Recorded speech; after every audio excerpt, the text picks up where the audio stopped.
watch football without the restrictions of blackouts or cable? Check out expressvpn.com to help you get access to all the live games. Sign up today using the link in the description to get 3 free months. Action.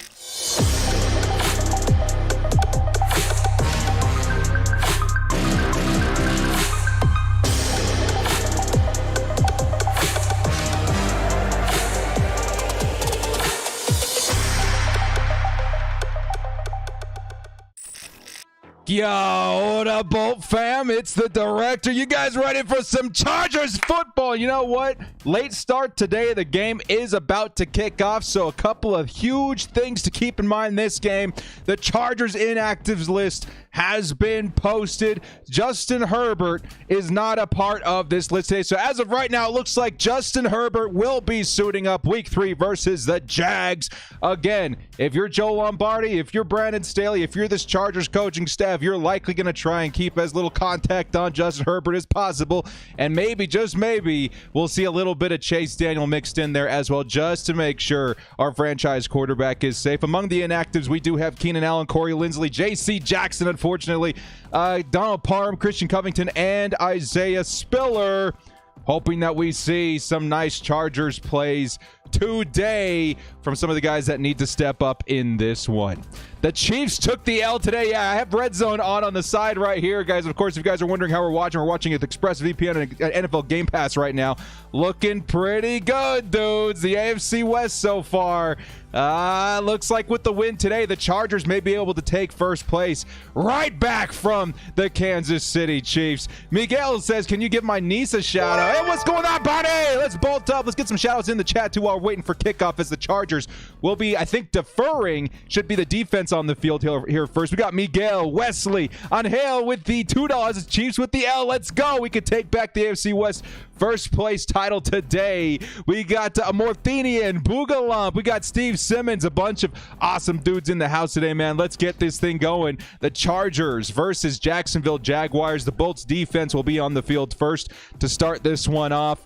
Should be a good one today, man. Let's go ahead and get the score all settled in here. We are settled in for another couple hours of Chargers football here versus the Jacksonville Jaguars. Again, the Jags, man, I think a little bit underrated, especially when it comes to their defense. We got to make sure that the Chargers has something in play to keep Justin Herbert upright and healthy. First play is going to be underneath, and I think that's going to be number 7 for the Jacksonville Jaguars with the first reception right there.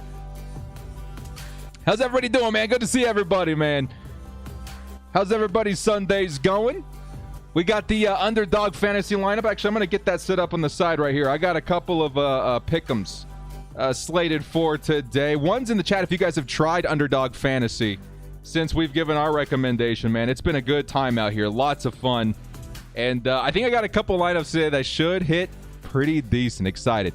Isak with the $5. Let's go bolt up. Thank you so much, my man. We got a flag by the Jags on this play. Flag by the Jags. Yeah, we should be seeing Herbert today, Sean. Oh, it's actually against the Chargers. Neutral zone infraction. It's going to be a first down for the Jags at the 36-yard line. Thank you so much, Isak, for the $5 holla. Bolt up. Much love to you, my man. Terramero and Hugo Boss in the house. The mods have arrived. Everybody on your best behavior. Things are going to get crazy. Here comes a handoff to Robinson, and Robinson's going to break off a big run, and he's going to get into Chargers territory at the 44-yard line.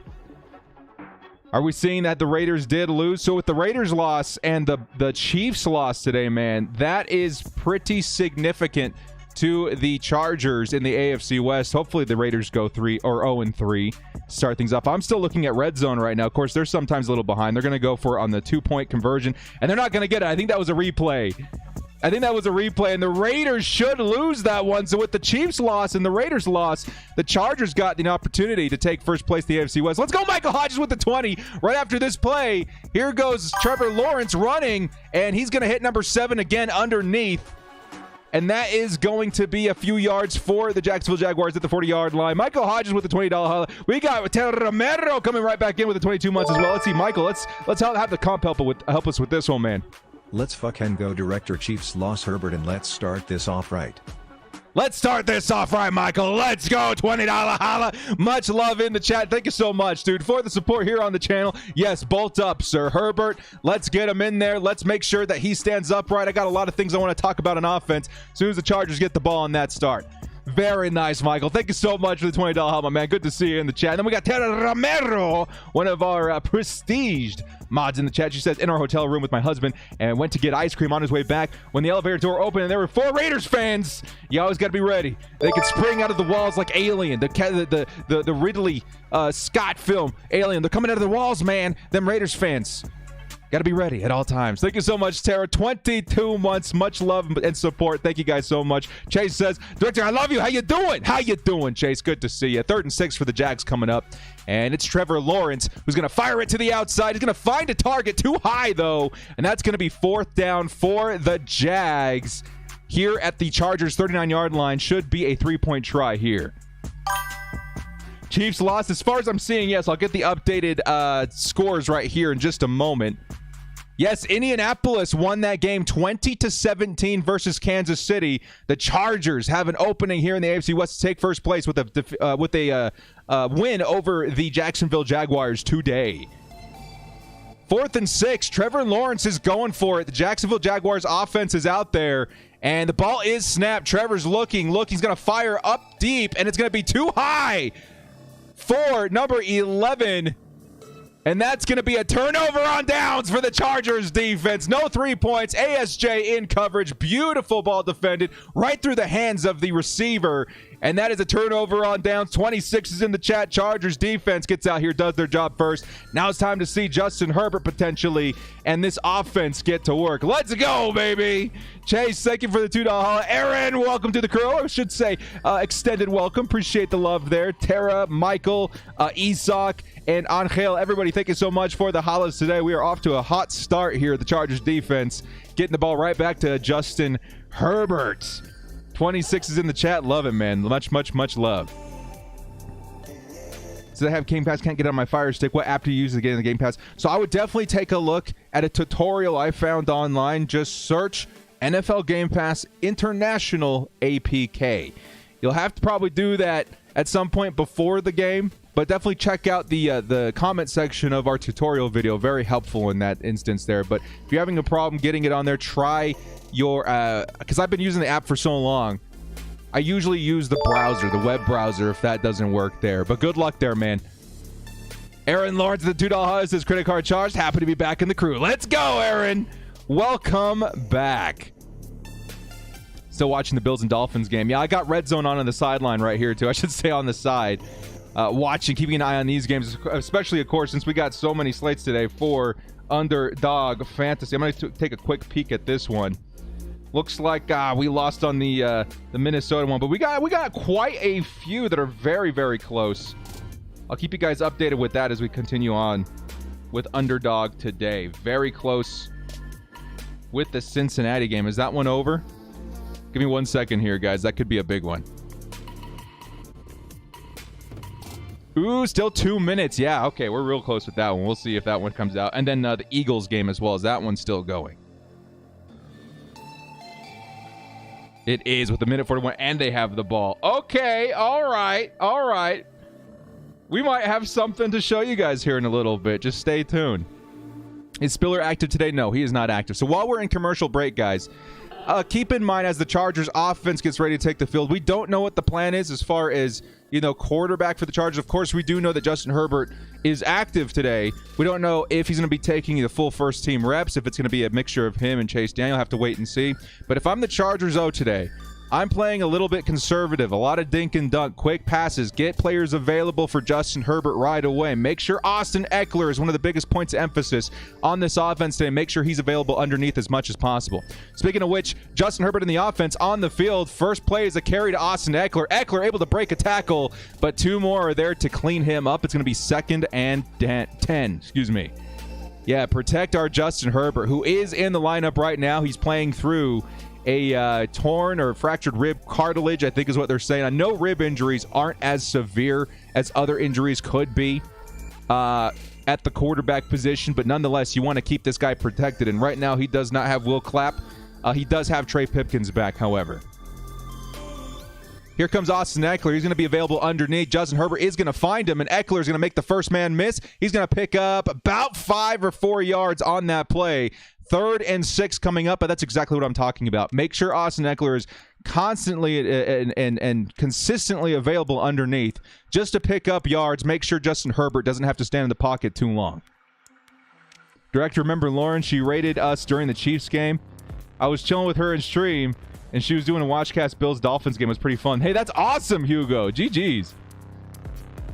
She got sports. All right. Yeah, shout out to Lauren. Shout out for the raid last week. That was awesome. Steve Simmons with a $20 holla. We'll get to that in just a moment. As 3rd and 6 coming up. Justin Herbert, he's looking for a target. Fires up the middle of the field, and in and out of the hands of Mike Williams. It's going to be 4th down. Walking around Piedmont Park in Atlanta, already had 4 people stop me and tell me bolt up. Of course I'm sporting my yellow Herbert jersey. This is the way, Steven. $20 holla. Thank you so much for the support there, my man. And yes, you wear the powder blue, the yellow, the white, doesn't matter. People will notice. And you know what's really funny is that I feel like since the Chargers fans, it is expanding at this point. When you do find another Chargers fan on the street, it's almost like a mandatory, both up. What's going on, baby? Much love there, man. Steve, thank you so much for the $20 holla. The Chargers are going to punt it, and it is going to be a fair catch inside the 15-yard line for the Jags. Steve, thank you so much for the $20 holla, man. I really appreciate it. Here comes Tristan with the $7 holla. Says, don't care if it's early. I'm sick of Lombardi. Yeah, I mean, there could have been some better play calls last week. I don't fully credit him for the loss. I do think he was a part of it, but I do still think the biggest part of that loss was because of the referees, unfortunately. And again, we see maybe one game like that a season, right? You guys go through, watch all my videos. There's not a whole lot of like, man, the refs and blah, blah, blah, blah. But like once a season, there's that one game that just gets me super, super heated, man. Last year it was the Cowboys. This year it was the Chiefs, unfortunately, and that was a big game. If we could have won that game, Chargers would be in a real nice spot right now with the Kansas City Chiefs lost to the Indianapolis Colts today. Let's go, baby. Thank you so much, Tristan and Steve, for the hollas, man. I like the Bills, but I was pulling for the Dolphins today. Yeah, me too, man. Did you guys see that clip of Tua stumbling around after taking that big hit? Dang, dudes. I don't know. Can we say that we've buried the hatchet yet? Because I love Tua Tagovailoa, man. I'm a big fan of him. He's since, his days in Alabama. That's my dude. And, of course, I wanted him in the draft. Thank God we didn't get him. We got Justin Herbert. But at the same time, man, you do not like to see that sort of thing in football. He got hit pretty hard, man. You could tell the dude got shook.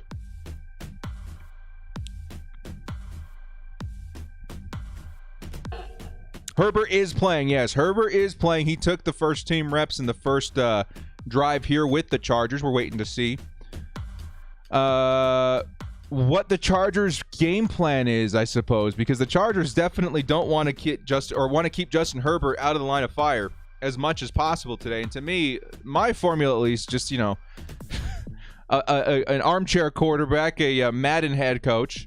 I would design something in terms of availability underneath as much as possible. Try and make something happen if you can over top intermediate part of the field, but always have something available or two players available. Let's say a Josh Palmer and an Austin Eckler available underneath to get that ball out quick. Yeah, the Colts won. The Chiefs are now 2-1. Chiefs are now 2-1. The Chargers are 1-1. And if the Chargers win this game, right, we can take first in the AFC West. Is that correct? No, we wouldn't because we have a division loss. Still, wide open. Eric says the Colts beat KC. What? Shout out to the Jags, but beat KC the next week. Let's do it, baby. This league really is week to week. It is, man. And the Raiders lost. Yep. Yeah, Chiefs would be just a smidge ahead, but again, that just makes this game that much more important for the Chargers. We're just going to have to hope that the Raiders or the Broncos can take them down once. And the Chargers, if they can win out the rest of their AFC West matchups, we're looking pretty good. Here comes 2nd and 4 for the Jags. After an ETN run by their offense. 10-17 left in the first quarter. Yeah, the Dolphins look good, man. That was one of my games that I circled on my calendar that I wanted to hit this year. I had the LA Rams game first, and then I think the Chiefs game last week, and then the Dolphins game, and it worked out better for the schedule with the Dolphins game. Here comes another carry. Looks like it's ETN again, and that'll be enough for the first down. Jags got the ball at their own 26-yard line. We've got to score on defense this game. Hey, man, I'd be all about that, dude. If JC's not in there, but if Derwin and Sonny Samuel Jr., Bryce Callahan, somebody out there can force a turnover, take it back to the house, that would make things a lot easier for this Chargers offense in a game that we really want to limit Justin Herbert's exposure if we can. What games aired in your area? In my area, San Diego. I actually don't know. I've been watching NFL Game Pass for so long, I have no idea what's available here anymore. Here comes a screen to ETN. ETN heavily featured in this first quarter. He's going to pick up about 4 yards. Correction 5 at the Jacksonville 31. Slowly but surely, the Jags moving downfield. Why is Tillery in the game? I know some people disagreed with me, but like this is more the reason why I wanted to cut him this year.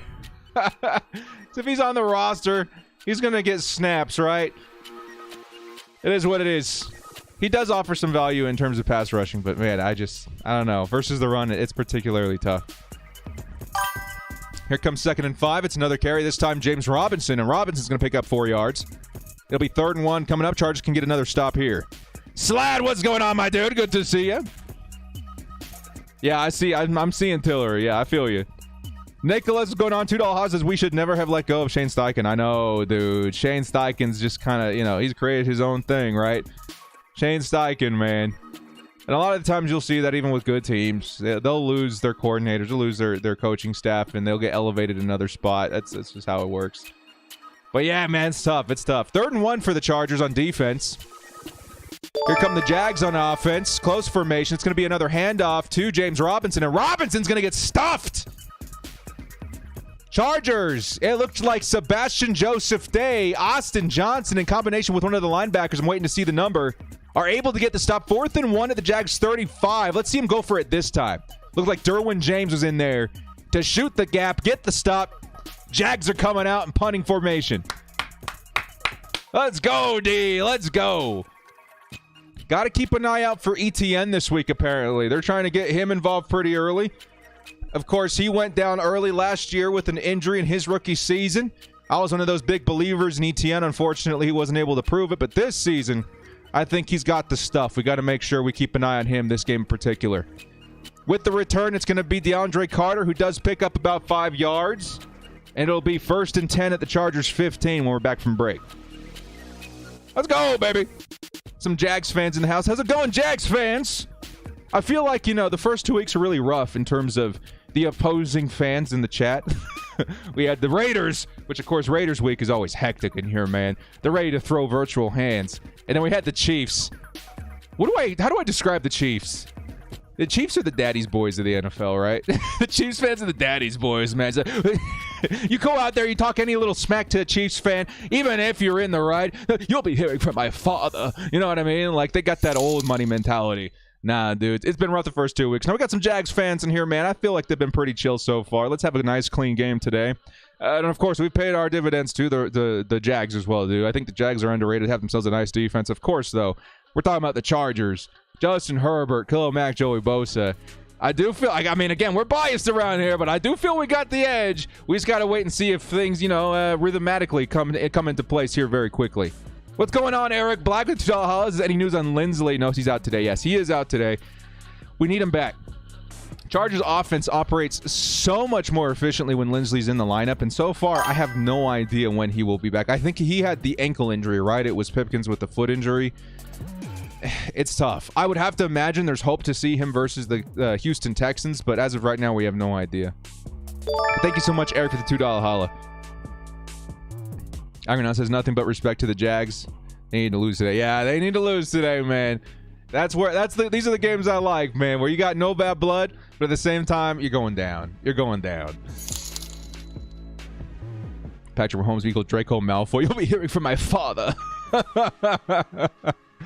a little entitled. Chad says Jags win by 6. Not a guess. That's what's going to be, water boy. That's what's going to be. We'll have to wait and see, Chad. Man, I'm sorry, Chad. I was about to make a... Never mind. I ain't going to say it. Good to see the Jags fans in the chat today, man. Should be fun. Little too humble today because they got whooped by the Colts. Or they whooped the Colts. Yeah, they definitely took the Colts down pretty hard last week, man. But that's like a thing with those franchises, right? I feel like the Jags always whoop the Colts. You know, death taxes and the Jags putting the hurt on the Colts, it feels like every year. Crazy. But we'll see it, man. We'll have some fun with it today. We're still waiting in break, by the way. Okay, they are back now. 1st and 10 at the Chargers 15. Justin Herbert and the offense back on the field. DeAndre Carter in motion to the top of the screen. He's going to be playing the slot. We do have Austin Eckler in the backfield waiting for the snap here by Justin Herbert. Looks like the Jags trying to send a little bit of extra heat. Justin Herbert looking for some time. Fires over the middle. It is Austin Eckler. And he's going to pick up about 5 yards. Yes, this is what I'm talking about, man. You guys watched the game preview? I told myself, I was like, dude, if I'm the Chargers, it's the Austin Eckler game. Get Austin Eckler fully involved this week, man. Fully involved this week. Make sure he's the featured player on offense. Make him available because he can make moves. He can generate yards, from an underneath pass or whatever. He's your guy today. And so far, so good. I like what I see schematically. By the way, now all of a sudden we're looking at 5 wide on the field. Justin Herbert, the lone man in the backfield. He's looking. He needs a quick pass. Get out of there, Justin. Don't take any contact. Penalty marker on the field. Looks like the Chargers may have held. Sometimes, man, all holding penalties aren't made equal. Sometimes I'm like, okay, don't let him touch Justin. We'll take the 5. We'll take the 5. I do believe it's holding on the Chargers.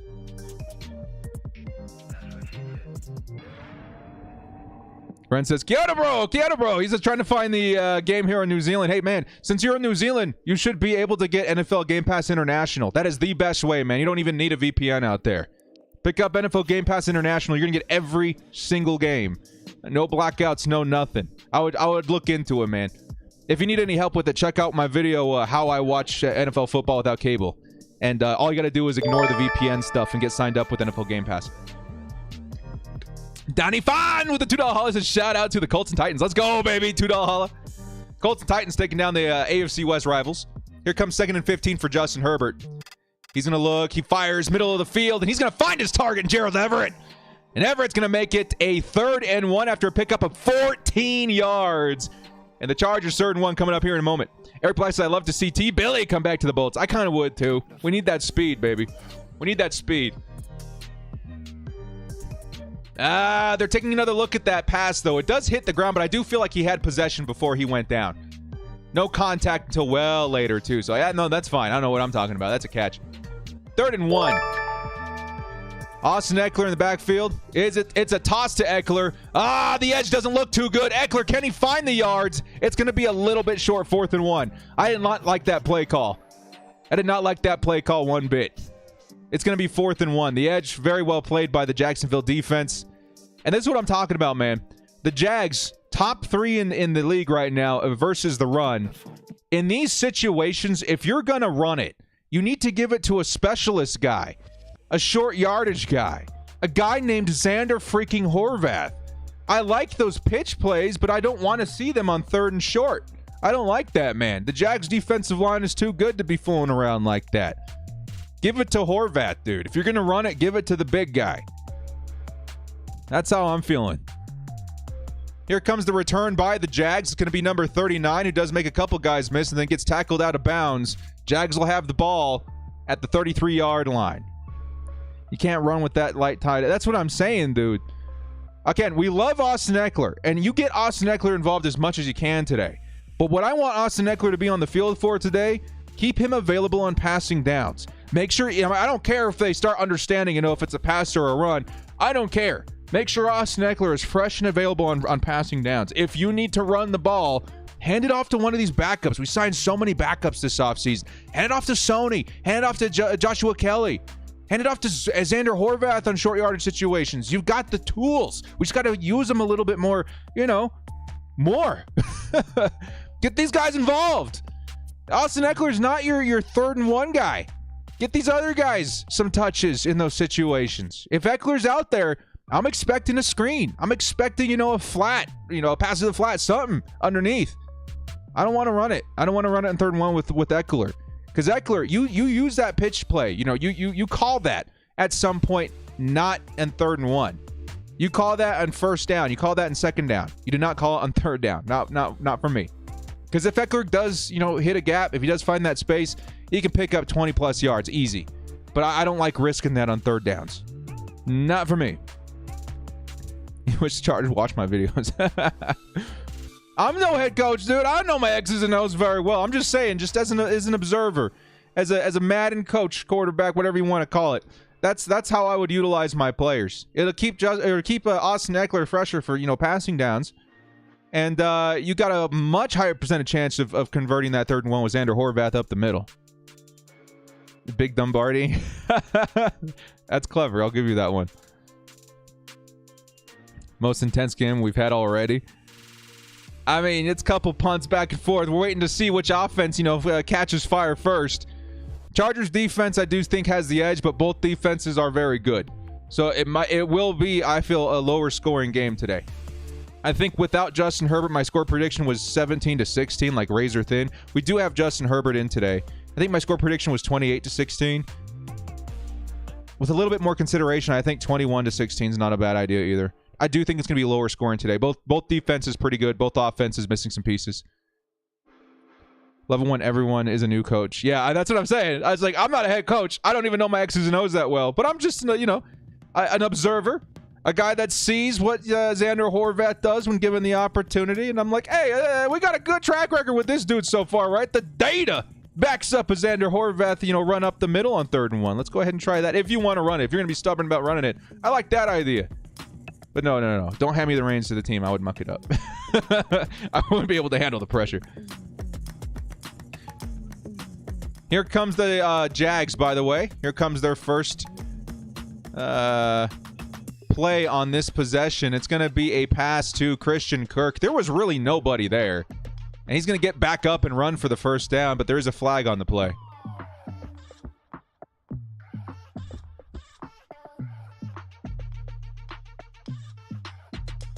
Derwin James is trying to let everybody know there was OPI on that play. And there is a flag right now. We're waiting to see what it is. But Derwin James is saying that he was interfered with before the pass was thrown.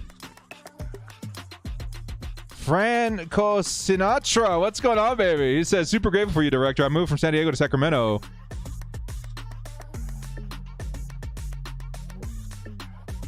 They're going to say no flag, by the way. And whenever I can't watch the game, you come in clutch. Hey, baby, much love there, dude. Thank you so much for the $5 holla. Have a lot of fun out there in Sacramento. Understand that, it can be tough to catch the game.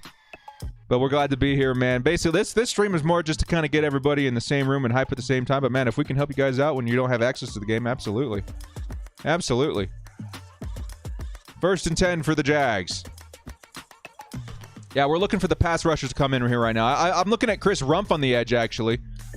Where is Khalil Mack? As that pass is going to be brought in by number 11 of the Jacksonville Jaguars. It's going to be a 2nd and 2. 8-yard pickup by Marvin Jones. That's right, Marvin Jones, now a member of the Jacksonville Jaguars. The announcer looks like Ralph Macchio's son in Cobra Kai. Cobra Kai, I've seen the first season, but it's been a minute. Come on, defense. And that's going to be a errant pass. This is what we were talking about in the preview video as well. Looks like he tossed it. Maybe it was tipped at the line of scrimmage by Chris Rumph. Looked like they were trying to set up a screen. It'll be 3rd and 2 coming up.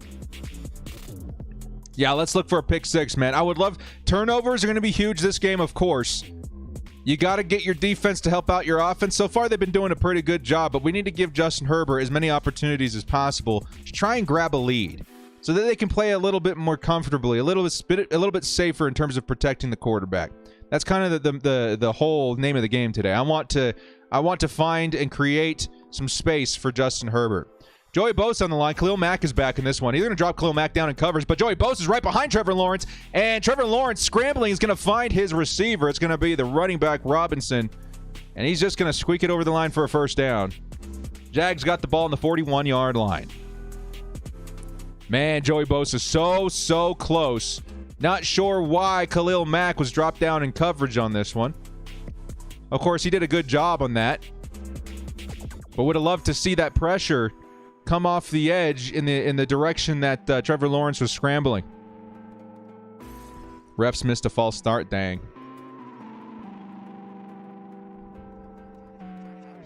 You ever see The Outsiders? Ralph Macchio is Johnny. I've seen all these movies, but it's been so long. There's the flag, by the way, by the Jags. And that is a false start by the Jags. We're probably a little bit behind here. Whose jersey you repping today? I mean, we're trying all the good vibes today, right? We're praying to all the NFL gods trying to get Justin Herbert on the field. So of course, we're going to rep him today. Of course, we're going to rep him today. Chase Carrasco. My sister was making a smoothie. What? I want to get a food from the fridge and I slipped. Bolt up, baby, Chase. Bolt up. Here comes Trevor Lawrence. Deep pass down the sideline and almost intercepted. Close by Nasir Adderley. Hey, Chase. I was trying to gauge whether or not this was YouTube safe. I was like, okay, we better, angel view this. Hey, we better preview this just in case. I mean, these things happen, man. These things happen, dude. You know, they used to have a magazine back in the day where they would describe these sorts of things, and they would happen so often, but you would never guess that it could be you one day. I don't know if you're lucky or unlucky at this point, but you're in God's hands now. Here comes 2nd and 15 by Lawrence. He's going to hit up the middle. Oh, speedy receivers got the ball. Jamal Agnew. He's going to pick up about 16 yards on that play. And the Jags moving into Chargers territory pretty deep. 29-yard line. Chargers, bend but don't break is what I'm saying. Joey Bosa is down.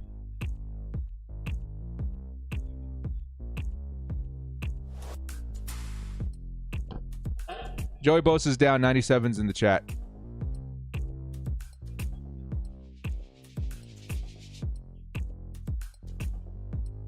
Now, I'm no doctor. I don't know what I'm looking at. It looks like it may be a groin issue. But I don't know. Hopefully it's not serious. We need Joey back. More importantly, we need Joey healthy for like the rest of the season. Yeah, that's not good. That's not good. Bosa down. 97's in the chat, please, man. Bosa's one of my favorite players in the league. Oh, boy. Yep. Daniel Popper. He says he's walked off limping, just spiked his helmet, clearly upset. Joey Bosa just spiked his helmet, limping off the field. Tristan says with the $7 Canadian dollar haul, this is where my Bosa jersey today too. Need him tonight and this season. Why is this always something? Yeah, I feel you. Thank you for the $7 haul, man. Kind of some gut punches to start the season this year, dude. Chris Rumpf will step up. He will, but come on, man.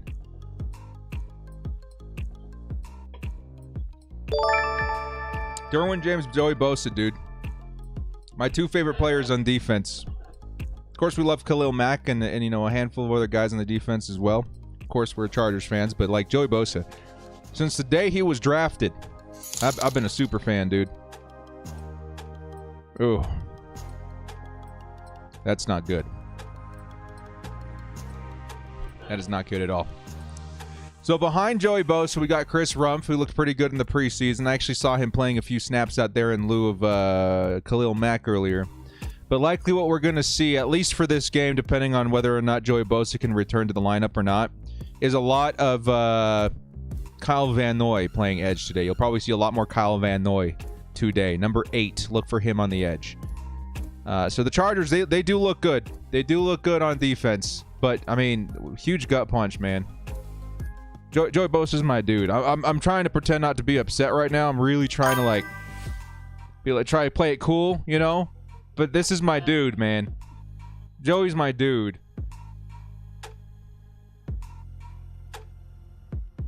He looks like he's walking just fine. He's limping a little bit, but he did toss his helmet, and that is not a good sign at all. Here comes Robinson with the reception. He's going to get tackled by Kenneth Murray. Pickup of about 5. Quan coming in here says, Herbert, Allen, now Bosa. Football gods are really trying to tear us down. Stay positive, Bowl fam. The one thing I will say about these injuries right now is that the Chargers are in a softer slate of games for a while. We got the Houston Texans, Seattle Seahawks, Atlanta Falcons. Like, not the most intimidating. I mean, every, opponent in the NFL needs to be taken seriously. But fortunately for us, the tougher part of our schedule is later on in the year. But we are missing so many people right now. I don't even know about this game today. Chargers need to step up. 2nd and 5. Here comes a run. It's going to be James Robinson who pops off for another big run. And it's going to be 1st and 10 at the Chargers' 11-yard line. Chase says, sad to see people wish harm on players just playing a game. That's what's wrong with fans. I met Joey in person in Florida. He's awesome, 97. Oh, yeah, of course. We're never going to wish injury on anybody. Raiders, Chief, whatever. Hopefully the Jags fans aren't doing that. That's not very classy. Yeah, of course. We really hope 97 gets back out there very soon. Chase, or Envy says, we're going to get going. Only win this division today. Let's chill out, guys. Let's chill. I got hit pretty hard by that one. I'm not going to lie. Joey is my dude. Joey is definitely my dude. So that one definitely stings. But we'll bounce back. Thank you so much, Envy. Eric says, Chargers really need to focus on recovery. We have way too many injuries, and it's only 3rd week. Yeah, it is. Our bye week, I think, is week 8, too, so we got a little ways to go. Guys, thank you, everybody, for all of the super chats so far. Jaguars looking good despite everything, but at the same time, man, losing Joey, that's going to be a tough one to bounce back from. Here comes 2nd and 9. I think I see Chris Rumpf on the edge right now. And it's going to be up over the middle, too high. 3rd and 9 coming up. Chargers defense can still bend, not break. But we are missing some superstars today. Hugo says, I have Robinson in fantasy, but holy, I hope Bosa comes back ASAP. Yeah, I feel you.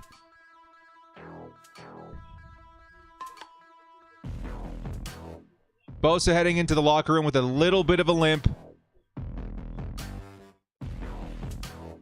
Yeah, the announcer's saying that he reached immediately to that right groin area. I'm guessing it's a groin issue. And with those, that can be a couple weeks, if not a little longer. We've got to keep our fingers crossed that this team is healthy by midseason, man. Here comes Trevor Lawrence up the middle. It's going to be number 11, Marvin Jones, who was bobbling that pass like crazy, but the Chargers able to get a stop. Drew Tranquil, Kenneth Murray combined to bring him down short of the line to convert. And that's 4th and 3 coming up. Nice bend, not break drive for the Chargers. That should take us all the way into the 2nd quarter, but we'll see if the Jags want to go for it on 4th down or take the 3. Yeah, he's limping into... He's likely out for the rest of this game. Groin injuries, I don't think I've ever had one, but I hear they're like... I mean, I've pulled stuff before. Pun intended. But I don't think I've had an injury quite the way the NFL players describe in that area, and I hear that it can take a while. Yeah, I'm seeing 49s in the chat. Let's go. Nice play by the D. Let's go up footwork. Yeah, Drew's really good. Yeah. I hear that them groin injuries, they can be an issue.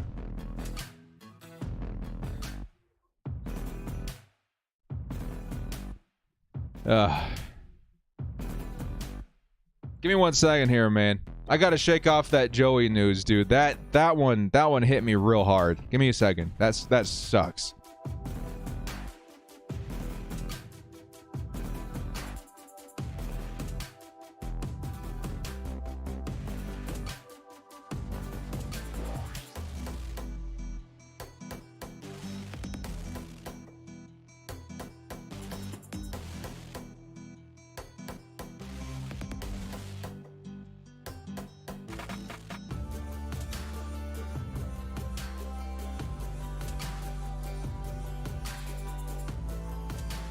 All right, if you're just joining us, Chargers defense has been looking good, but we just lost one of our best players in Joey Bosa. Looks like and appears like he went down with a groin injury. He limped into the locker room after slamming his helmet on the sideline. Not a good sign. We'll wait and hear some more news. As we get any from Daniel Popper, we'll keep an eye on that on the Twitter. The Jags have driven down to the Chargers 4-yard line, but it is 4th and 3 coming up after the break. And we're taking a look at the replay right now. He did reach immediately for that awkward area. And we'll have to wait and see what it is. Hopefully he just got ball tapped, man. That's the best that we can hope for at this point. Oh, man. Oh. We still got Mac, though, baby. We still got Mac. We got Chris Rumpf and Kyle Van Noy, who are going to step in lieu of Joey Bosa. Hopefully we see a little bit more pressure as the game goes on, because that's going to be a big part of shaking a Trevor Lawrence a little bit. Trevor Lawrence, again, I think he's going to have a bright future in the NFL. He's still kind of making some rookie mistakes in his second year, as expected.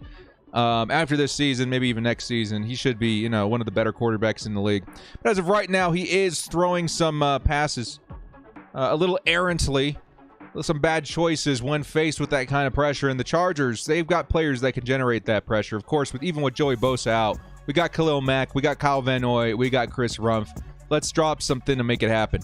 Here comes the 3-point try by the Jags. It's going to be up and good. Jags take a 3-0 lead. Chargers offense will be back on the field here momentarily.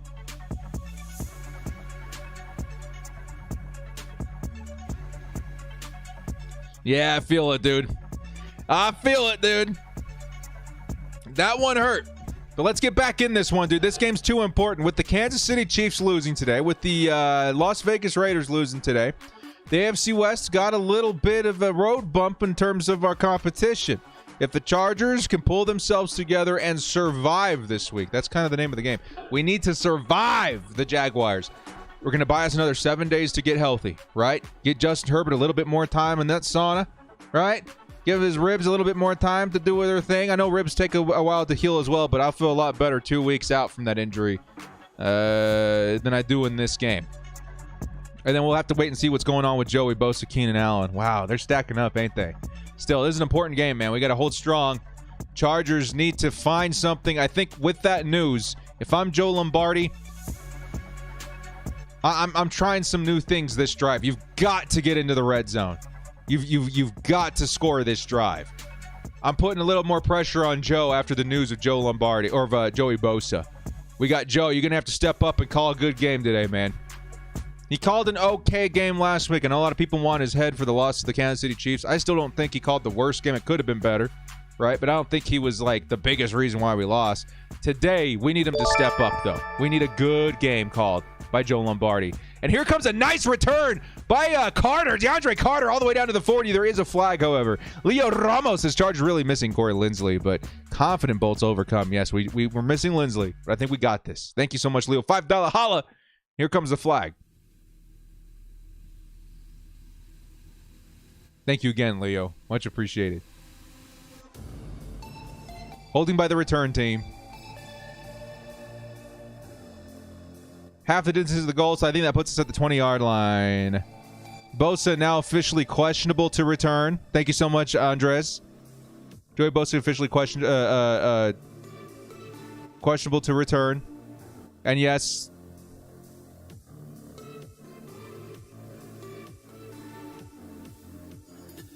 announcers are a little sketchy as to that penalty. Oh, pardon me. The Chargers starting all the way back at the 9. It was at the point of the penalty, not where it was ended. So that's going to be a long field for Justin Herbert. Herbert's going to look and fire underneath, and almost, yes, it is intercepted. In and out of the hands of the receiver. That interception's not on Justin Herbert. The receiver could not hold on to it, and it lands in the hands of a Jacksonville defender. That's some bad. We got some bad luck going on right now, man. We got some bad luck going on right now. Of course, you're hoping to see a better play by Sony Michel. Good play by the Jacksonville defense. Finding the tracking and awareness to come down with that, but dude, that sucks. That sucks. We got a lot of football left to play, man. Can the Chargers make a goal line stand here? It's going too fast to sit and be upset about it. Here comes 1st and goal for the Jags. Robinson in the backfield. It's going to be likely a carry to him. No, it's going to be a trick play to number 7, and 7's going to get down to the 5 or 4 yard line. No gain there. 2nd and goal coming up. Tristan says, Lord help me, I'm about to punch a hole in my wall. I feel you, dude. Everybody keep it cool, keep it cool, keep it cool. These things happen. Chargers are hitting a slew of bad luck. You got to push your way through that, man. We needed Sony on that play, though, dude. Sony, of course, it's unlucky for him, too. What was an incompletion turned into an interception in the worst part of the field. But everybody chill, man. Chargers, they got a chance to get a stop here and still only be down 6 points. Nice pressure on the edge by Khalil Mack, and Derwin James forces a throw and over the back of the end zone. 3rd and goal coming up. Come on, D. Come on, D. Some unfortunate circumstance today. We got to overcome it. Just like last week with the refs, this week it's the universe. Find that energy, Bolts. Find that energy. Yes, Herbert is out there. Hasn't panned out the way we thought it would with Sony Michel. That was also not I mean, yes, he has to make that play. He can't do that. But at the same time, I would have made sure Eckler was out there if it was going to be a passing down. Nice pass defended by ASJ. An open receiver underneath would have been a touchdown. ASJ says no, sir. Bats it down to the line of scrimmage. Looks like that was for Christian Kirk. And ASJ, beautiful play on that ball. 4th down, likely going to see another 3 here. ASJ's in the chat, baby. 26 said no, sir. Great defense so far. Now, we did see on that play a mixture of Derwin James and Kyle Van Noy rushing opposite Khalil Mack. So we still got dudes out here, man. We're down 6. It ain't over yet. Not even close. Bolt fam, stand up, stay strong. We got this. Eckler is playing, yes. Eckler is playing.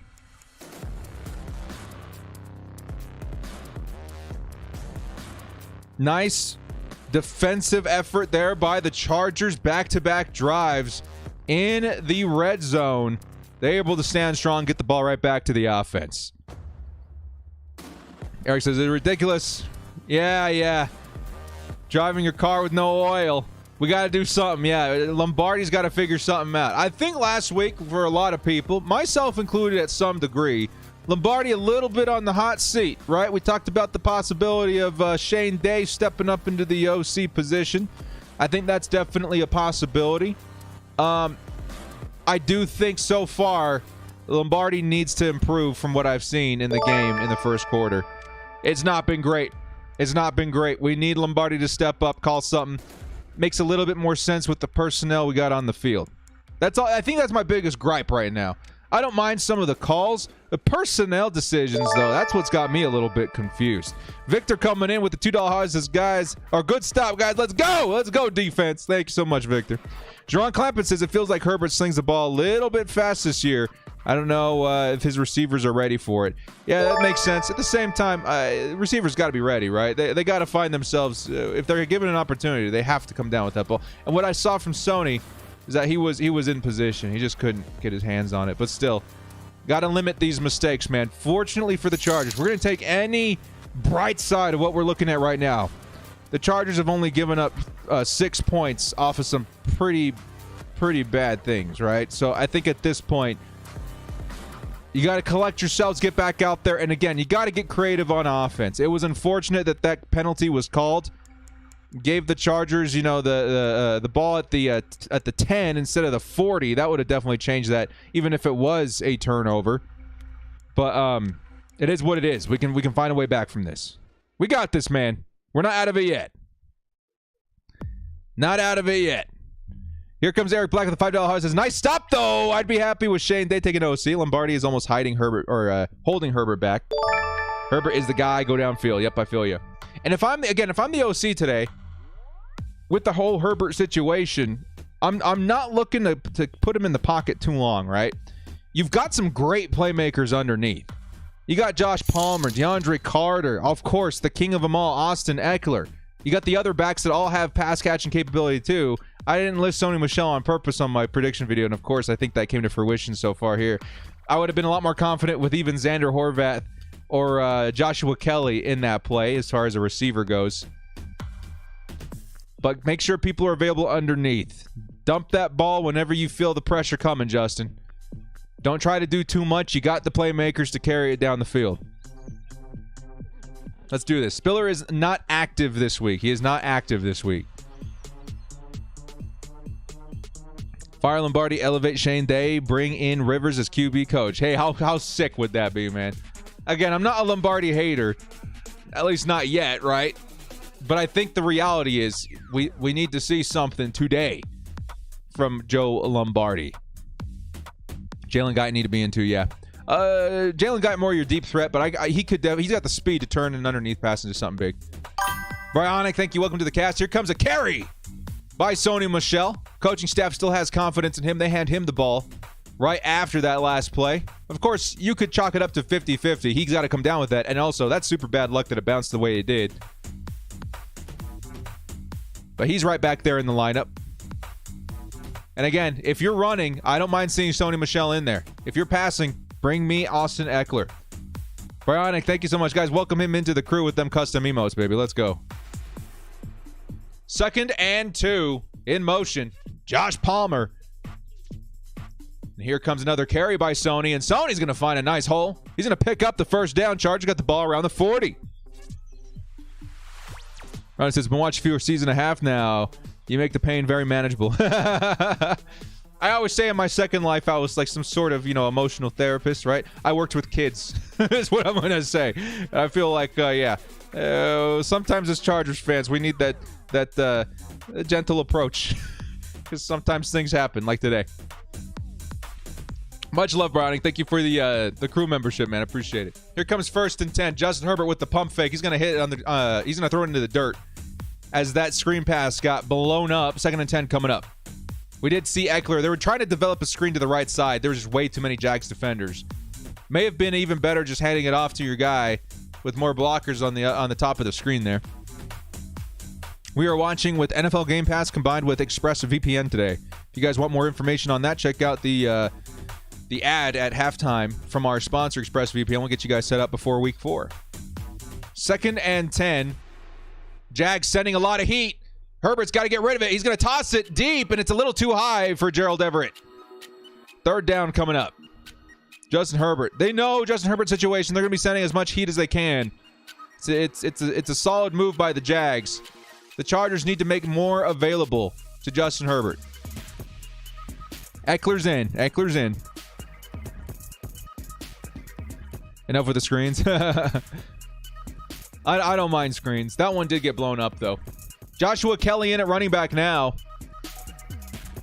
3rd and 10 coming up. I would have kept Eck in there.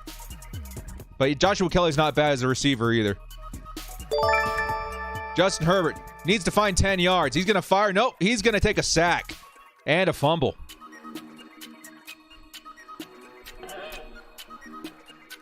Justin's wincing from that sack. Pretty good. And the Jags have it.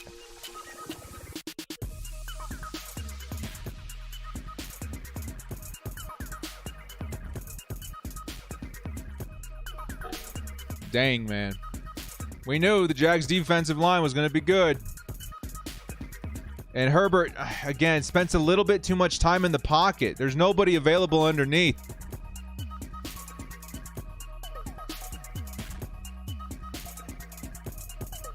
Yeah, and they're panning right into Justin Herbert, who's wincing. At this point, man, somebody get me Joe's number, bro.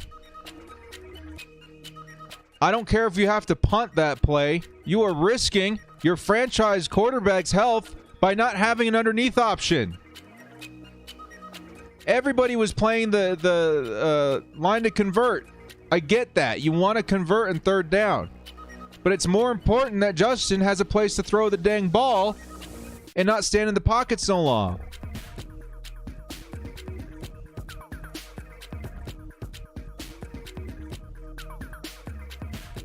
A disastrous start for the Chargers to start this game.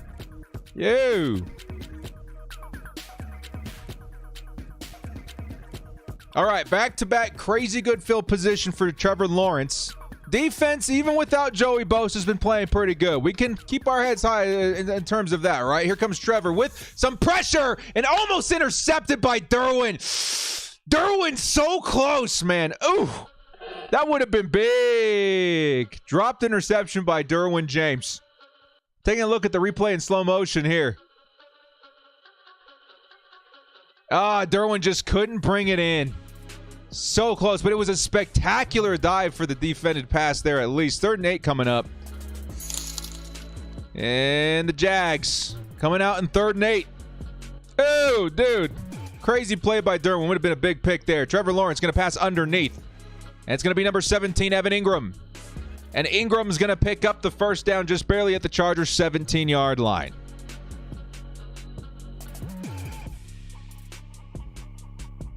Oof. Come on, baby. Give us a spark, defense. We need a spark out here, baby. We need a spark, man. This has been a rough game to start things out. It's a trap. We knew it might be a trap. Injuries starting to stack up a little bit, though. Still got hope, though. 1st and 10. ETN. It's going to pick up about 3 yards. 2nd and 7 coming up. Waiting to hear news on a Joey Bosa.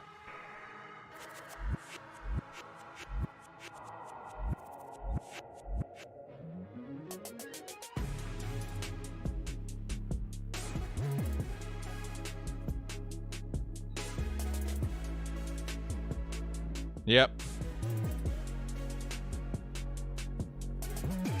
2nd and 7 coming up. Come on, baby. Come on. Come on, Chargers. It's been a disaster, but you guys can change the whole narrative with one play. Pressure is free. It's 93, Austin Johnson. Back of the end zone. It's going to be a touchdown to Jones. Zay Jones.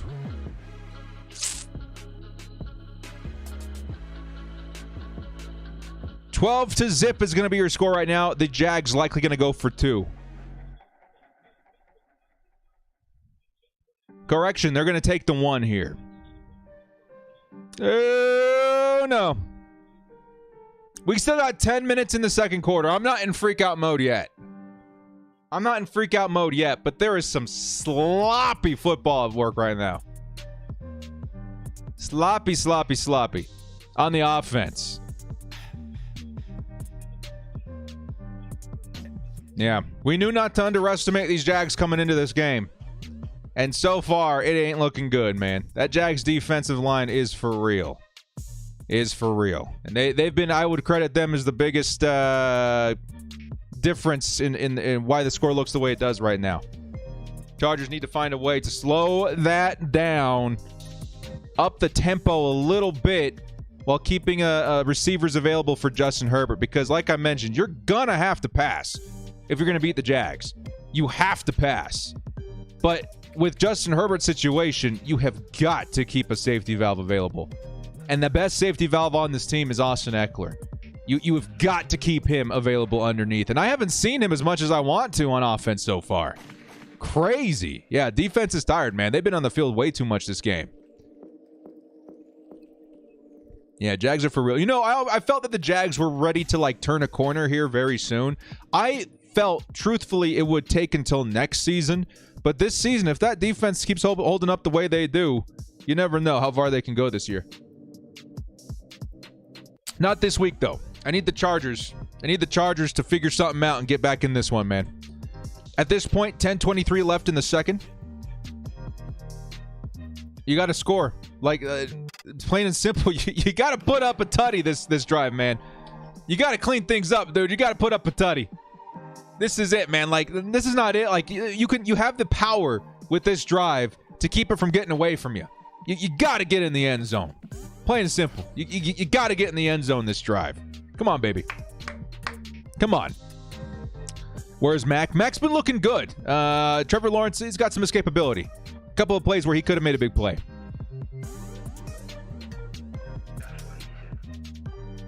Couple plays he could have made a big play, but Trevor Lawrence got some escapability. But the Chargers, again, like we stated to before, we got a window of opportunity right here, right now. The Chiefs went down to the Colts. The Chargers can tie that record. Of course, they would still be first in the AFC West with the division loss on the Chargers. But, I mean, that's a window, dude. You have to take advantage of these windows when we're talking about the Chiefs. At this point, again, like we stated several times in the preview game, we've got to survive this game. We got to survive this game. The Chargers are a great team. But right now, they got to clean some stuff up. And they got to give themselves some momentum. The momentum is all Jacksonville right now. Rick says, live at game, they need to sit Herbert. He can't move. He can't move even in the pocket. We should be running the offense the Jags are running if he stays in. Yeah, that's what I'm saying. Dink and dunk, man. Hey, good luck out there, Rick. Try and have some fun despite whatever happens. Juan Castellano says, it's all good, Bolt fam. We usually start games winning, losing in the lead. Now we're doing the opposite, making the second half comeback. Let's do it, baby. It's all going according to plan. This is all the game plan. Thank you so much, Juan. Let's make some adjustments. Yeah, it's time. You got, okay, the Chargers, you've got to score this drive. I'm so worried about Justin Herbert. I could puke right now. But just please, keep something available underneath. Keep something available underneath. We got this, baby. We got this. Chargers got to clean this up. Way too many mistakes right now and too inefficient through the passing game. Austin Eckler lining up in the slot this drive. And it is going to be to Eckler. And Eckler's going to pick up a couple yards that play. 2nd and 5 coming up. Not too bad. See, I like that play call. Okay, I'm going to give credit where credit's due with Joe Lombardi. We had Eckler in the slot. We also had Xander Horvath available in the flat. That's what I'd be doing all game. Get your playmakers out there. Make sure there's somebody with some pass-catching expertise available in the slot if you got to get rid of that ball. Justin Herbert will get rid of it, but you got to give him that option. Burrell Bike says, frankly, not having Allen or Lindsley on the field is killing us. It is. It really is. Those are two of the biggest difference makers on this offense. 2nd and 6. Herbert. He's going to fire to the goal line. That's Xander Horvath. Or I should say to the line to gain. That's going to be 3rd and 6. Batted away. Again, no. At least from my angle, I didn't see an option underneath. Chiefs lost. We win. Who would lead the division? It would still be the Chiefs because we have a division loss and it's against them. But, I mean, you close that gap. You close that gap. 3rd and 6. It's time, Chargers. You've got to make some momentum happen now. 3rd and 6. Herbert. He's got his man at the sideline. That's DeAndre Carter. And Carter is going to carry it all the way down to midfield. There we go. Build that momentum. Baby steps. Pyramids weren't built in a day. One stone at a time. Come on, baby. Let's go. Jags are going to beat the Chiefs as well. Hey, man, if you're a Jags fan, welcome to the chat. We'll be rooting you hardcore when you face Kansas City Chiefs. Today, though, not today. 1st and 10 for the Chargers. I think I'm seeing Joshua Kelly. No, it's Sony Michel who's going to bounce off of his own lineman and make it back to the line of scrimmage. It'll be 2nd and 10. Palm Trees coming in here, $5 house. As long as Herbert doesn't get more injured, I'm okay with losing this game. Let's keep pushing, though. I don't think I'm ever okay with losing a game, but I will agree that Herbert's health is priority number 1. That first sack, I hope that Lombardi was like, okay, God, I'm listening. We're gonna draw some stuff up to keep Justin away from pressure. Not ask him to sit in the pocket that long anymore. That's my bad. I'm hoping that's what we see. 2nd and 10. Herbert. He's got the underneath option. But he does have the guy open up top, and that's Josh Palmer. Hey, Palm Trees, there's your boy Josh Palmer. And that's a 1st down Chargers in Jags territory. Come on, baby, we're making a drive. Baby steps. Let's go, baby. 10's in the chat, man. 10's in the chat. Let's get Justin Herbert, Josh Palmer, all these guys support they need, man. I believe Justin Herbert, even with this injury, is capable of taking this the distance. Let's do it, baby. Come on. 1st and 10. Herbert, he's going to sling underneath to Michel. Michel does have the mitts this time, and he's going to pick up about 9 yards on that reception. 2nd and 1 coming up at the Jacksonville 34. We got a drive going now, baby. Come on. You guys feel that? You feel that little electricity in your soul right now? You feel that little energy in your chest? That's called momentum, baby. Chargers getting some momentum. Come on, baby. Come on. Things are starting to heat up now. It's time to score. It's time to score. 2nd and 1 coming up for the Chargers. Trey McKitty in motion to the bottom of the screen. And it's going to be a play action. Justin Herbert slings it over the middle. It's DeAndre Carter, who's going to pick up the first down and then some at the Jacksonville 26. Tristan Hayes says this is why Lombardi only calls intermediate plays up the field when our backs are to the wall. Why can't we start scroll up here with these plays? That's what I'm saying, man. I feel like Lombardi needs a little bit of time to get in the groove as well, but at this point, I don't know. You need to remain flexible. You need to remain, loose and goosey. But you need to keep somebody available for Justin Herbert. That's my biggest thing. Thank you so much, Tristan, for the holla. Here comes Justin Herbert under pressure. He's going to hit his man underneath. That's Josh Palmer again. And Palmer, I should say Everett. That was the tight end. Gerald Everett is going to pick up a first down at the Jags 15-yard line. Let's go, baby. Let's go. The momentum is building. Chargers with a score here. Close the gap down to a one-score lead. And with 6:57 still on the clock at this point, I should say about 6 minutes at this point on the screen here, not on the ESPN.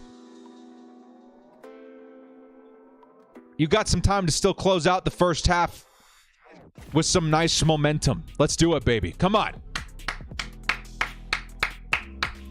Let's go, Chargers. 1st and 10. Let's get it, baby. Change your stars. Up the sideline, Mike Williams, and that, my friends, is a Chargers touchdown! Mike Williams up the sideline, and that's Mike Williams closing that lead. Chargers 6, Jags 13. You can make a case they go for 2 here. Hey. Wipe away that 2 thing. That was stupid. No, they're going to take the 1. Let's go, baby. Let's go. Mike Williams, 81's in the chat, baby. It's comeback season. Let's do it, baby. Let's go. That's what we call momentum. Let's do it, baby. We got momentum back on our side. Justin Herbert's back, baby. You need a little bit of that confidence. When you're hurting, man, you think twice about making decisions, right? Now he's got a little bit of confidence behind him to help him make those decisions. Let's go, baby. Let's go. Let's get Hopkins out there, get that extra point, get the defense back on the field. Beautiful. I would have been a lot more worried if the Chargers don't drive the distance and score this drive, man. I'm not going to lie. I would have been a lot more worried. But good for the Chargers, good for Mike Williams, good for Justin Herbert for pushing through that and getting that score. Tristan with the $7 house says, I know I've been negative today, but wow, Mac'd up. I feel you, dude. No, it's all right. Chargers were looking like a hot mess in the first quarter. Things are looking a little bit better now in the second. Rick Monterosa says Herbert told him, shut up and sit down. Sorry, Mr. Herbert. Sorry, father. I appreciate it, man. And then Daddy Fountain with the traditional $7 holla. Much love there, baby. Let's go. Mike Williams, baby. Let's do it. Man, I got a whole bunch of notifications at the same time here. Yes, sirs. And yeah, of course, we got Mike Williams on the fantasy football team. I mean, I got to go check. That's my big league, too, man. I got Mike Williams this past weekend. Ooh, rough week, Toe. Justin Jefferson with 2 points today. Get out of town. Mike Williams has put up 8 so far, though.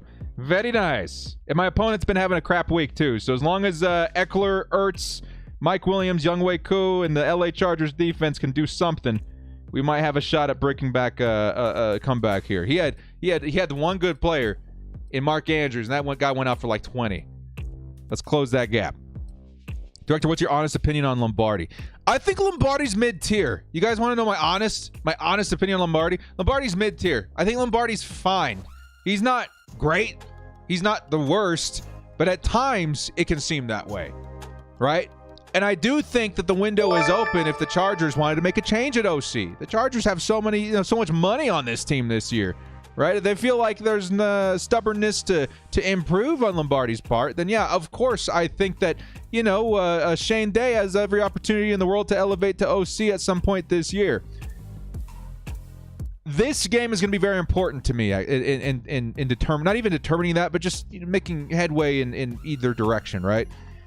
If Lombardi continues what's the word I'm looking for? Conservative play calling in terms of not understanding the options, then sure, yeah. And again, I'm not an X's and O's guy. This guy knows football way more than I do. But what I'm seeing on the field is misuse of personnel. right? In several different important instances. You need more Xander on the field. I started seeing more Sony Michel on the ground, which is what I wanted to see, right? And we slowly over the course of the second quarter, I'm starting to see more things that I wanted to see. But the biggest thing I have to emphasize this week that is a big determining factor for me is availability underneath. When you got a quarterback of Justin Herbert's caliber, you got to give him options to get rid of the ball, no matter what. And you've got the playmakers to turn a 3rd and 10 into a first down. But more importantly, you keep your quarterback out of harm's way. That's my biggest focus there. So that's my honest opinion. You know, he's mid-tier. He could be better. He could be a lot worse. But at this point, you need him to step up. Alvaro Deada says, we got ourselves a football game. Let's go. Thank you for the $2 hello there, my man. Do we miss any more here? We got one more coming in from Only One Steezo. He says, I really want to see DJ get a pick or Asante. Me too. Turnover could definitely help our case here. And the Chargers got all the ingredients to whip up a nice interception, a nice forced fumble here, even in the first half. Here we go, baby. Let's get a quick stop on D, right? Am I right? Let's get a quick stop on D and get Justin right back out there. What I would love to see, which Justin really hasn't had all day, is nice starting field position, right? Get this Chargers offense the ball back at a nice point in the field. The defense can help make a big difference here, man. Let's go. Let's do it. Palm Tree says interception from AHJ or Callahan incoming. Hey. If this happens, Palm Trees, we're all going to think you're magic. Let's make it happen. You worry about Joey being out? I am dead inside. I am devastated. But we're trying to push that in the back of our minds right now. Joey's one of my favorite players. No. We'll push that in the back of our minds right now. We're still waiting to hear on his status. We'll likely hear something at halftime. I feel like Spiller should be in the mix. He should. He's inactive this game, but I think we should see him get more involved as the year goes on. Varro says, give our secondary some crazy. We need a pick six. Yep, it's time. We need a big turnover. Big plays. 2nd and 5 by the Jags. It's going to be a carry by James Robinson. No yards. 3rd and 5 coming up. Hey, D, you make a big play here. Justin may finally have decent field position even with a punt. Let's get it. Let's get it, baby. Come on. It's been a long game. I get that. But you can change your stars with some clean football. You guys got this, baby. Come on, Chargers. Let's do it. Let's get that pick six. Let's get this stop right here. At minimum, let's get that stop right here. 3rd and 5. Trevor Lawrence. Chargers fans in the stadium making some noise. 3rd and 5. Pass rush gets in there. Oh, but a little too late. I like the play call, though. Little too late. Zay Jones going to pick up the first. And they'll have the first down at the 44-yard line, but I like the play call here. Derwin James just shoots in the gap. Etienne finds just a fraction of the second to chip him. If he hadn't been there, that would have been a big play by the D. I don't mind the call. There.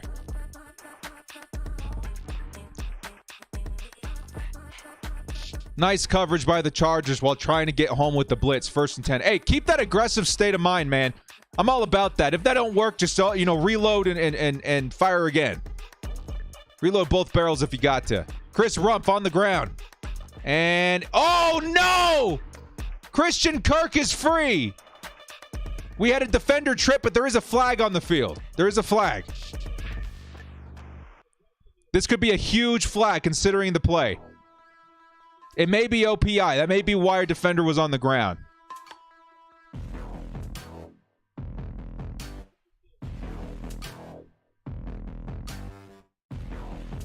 It's holding on us. Penalties declined, of course. Jags got the ball at the 21. Alohi Gilman tripped up on the play, and then additionally, we had ourselves a holding penalty on that play. Of course, it's negated. But Christian Kirk, huge reception on that play. I'm not sure who I saw trip, but somebody tripped. Dang, man. Let's get a pick. I want to keep applying the pressure, man. Chargers lining up everybody on the line. Let's pressure. Derwin's there. And it's going to be passed underneath, too. James Robinson. Robinson's going to pick up about 6 yards. It'll be 2nd and 3 coming up. Again, I like the aggressive play style. I like it. I dig it. Keep going.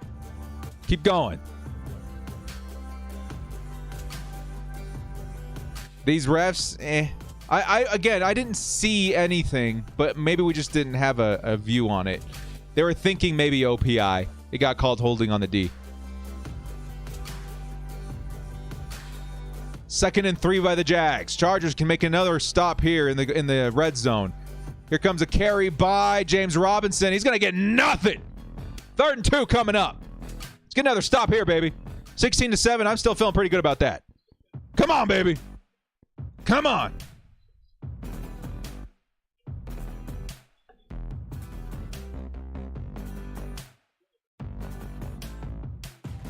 We're still waiting to hear things on Joey Bosa. Excuse me for checking my watch every few seconds here. I'm very worried about Bosa. 3rd and 2. Trevor Lawrence. Can the Chargers take him down? Get a stop right here. It's going to be an underneath pass to Zay, and Zay is going to pick up the first. 10 yards to score for the Jags. Can the Chargers defense hold on just a little bit longer? We heard groin questionable. Yeah, that's what we see. That's what we hear. Joey Bosa out with a groin issue, and he is questionable. From what I understand, again, I'm no doctor. I'm not going off of any medical knowledge here. Just what I've noticed with football players, groin injuries usually take a little while, right? So I would expect Joey to maybe not come back in this game. 1st and goal for the Jags. Chargers can make a big stop here, baby. If anything, dude, a turnover would be massive. Keep loading up both them barrels. Blitz that quarterback. Force a mistake and capitalize. Force a mistake and capitalize. We got this. We'll be right back. They are in commercial break with a timeout, I do believe. We'll be right back, guys. Give me 1 second.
And we are back.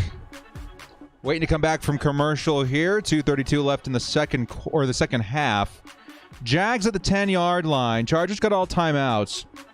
If I'm the Chargers, do your best to stop this Jags offense from scoring, obviously. But in terms of clock management, I'd be looking to spend a timeout or two. Give Justin Herbert another crack at it on offense before going into the tunnel, especially considering it could be as much as, 20-7. 16-7 would be pretty manageable, though. I'd like to see that. And we do get ball at half, guys. We do get ball at half. So if I'm the Chargers, I'm in the business of spending some of those timeouts as we wait to see what the Jags do in 1st and goal. Luckily, it does add a little bit of flexibility in terms of predictability. If you're the Jags, you're likely thinking a run or two to help chew a little bit of that clock, get some of that clock off of the board, and then go for the kill shot and hope for the best. 1st and goal from the 10 for the Jags. Can the Chargers make a big stop here? Of course, you're hoping for the Chargers to maybe even force a turnover. Here comes the carry by James Robinson, and Robinson's going to get stuffed. It'll be -1 on the play. 2nd and goal from the Chargers, 11. Come on, baby. Bend, but do not break. They're going to take us down to the 2-minute warning. And at this point, 2nd and goal, I'm in the business of spending some of them timeouts. Keep as much time as possible. Yeah, I was thinking that too. Why no timeout with still 30 seconds on the clock? But it is a little bit of insurance. 2nd and goal. Oh, wait a minute. Where was the 2-minute warning? Maybe we missed it. Maybe that's what we're in commercial for. That's got to be it. Trevor Lawrence, he's going to be wiggling around trying to fire into the end zone. And they're going to call it a touchdown by Evan Ingram. They're going to have to take a second look at that. If it is a touchdown, that's a spectacular catch by Evan Ingram. Announcers are a little bit questiony, too, on that one. It looks like he had 1 foot off the ground. I think this may get called back. Yeah, his feet was off the ground, dudes. That is going to be called back. No good.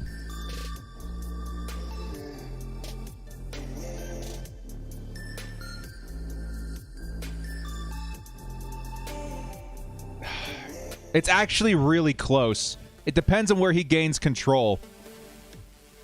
He gains control pretty fast, but at the same time, I think his foot is already off the ground. It should be overturned in my opinion, but it is kind of a bang-bang play if I'm being honest. If I had to put money on it, again, try not to be a biased Chargers fan here, I would say it's not a touchdown. Should be 3rd and goal, but it is a very, very close call there. And when it's stuff like this, unfortunately for us, usually the refs can't find enough evidence to overturn. In this instance, I think I see it.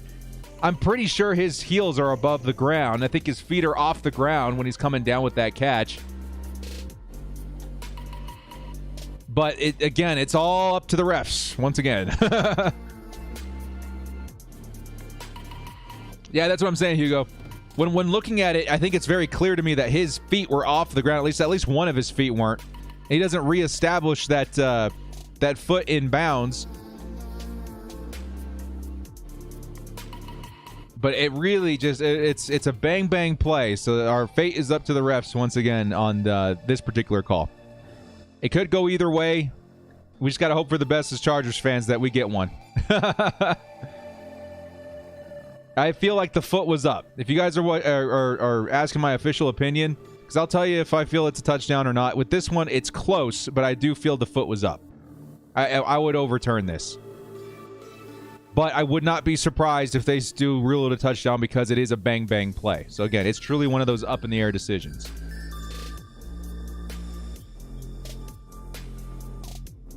We're waiting to hear the ruling by the officiating to determine whether or not that was a touchdown. Either way, there will be about 1:15 left on the clock. We're waiting for the official review. If you guys are looking for both sides of the argument here, it's a touchdown if the officiating can't find enough evidence to overrule it while also being a bang play. Here it is. Overruled. It's been overturned. No touchdown, Jags. Because I was going to say, on the other side of it, his foot was off the ground from my perspective. So no touchdown for Evan Ingram. That's going to be a 3rd and goal coming up for the Jacksonville Jaguars. And a very close call for the Chargers. Let's get this pick. Come on, baby. That is overturned. That is overturned. 3rd and goal. Can the Chargers get a stop here with 1:15 left in the first half? Trio of wide receivers up at the top of the screen. Lawrence has got the ball. He's looking. Trying to find a receiver underneath. Pressure gets in there. Lawrence is taken off. Lawrence going to get popped. Chargers, take your timeout. Take your timeout. Clock is just winding down. I would have taken that timeout the moment he hit the ground. Looks like they did. 1:02 left on the clock. I would have taken these timeouts a lot sooner. But the Chargers, nice job on defense. Trevor Lawrence tried to take off. Nice awareness by Derwin James to come back underneath and stop Trevor Lawrence. 4th and goal coming up. Do the Jags go for it? I mean, you more than likely take the 3, right? You more than likely take the 3. That puts you up 16-7. 2-score lead. They got to take the 3 here, right? If the Chargers get a stop here on 4th and goal, this is a big thing here, dude. Yeah, 4th and goal. Here come the Jags offense, right? No, they're coming off the field. They're going to go for the 3. Yeah, I was like, yeah, it just makes more sense to go for the 3 here. Peterson's aggressive. Yeah, Peterson's a good coach. But even a good coach, I feel like, would make the decision to go for 3 here. And they're going to go for 3, and they're going to get it. Your score, 16-7. Jags over the Chargers. Chargers still do have a minute to work with in the second quarter and in the first half. Can they make a little bit of magic happen? Even a field goal goes a long way for the Chargers, as they do get the ball back at half. Let's go, baby. Defense has been on the field for over 20 minutes. Tara, that is tragic. Oh, my goodness. You guys, I keep checking. You guys, the moment you hear anything on Joey Bosa, please let me know. I am sweating bullets from my man Joey right now.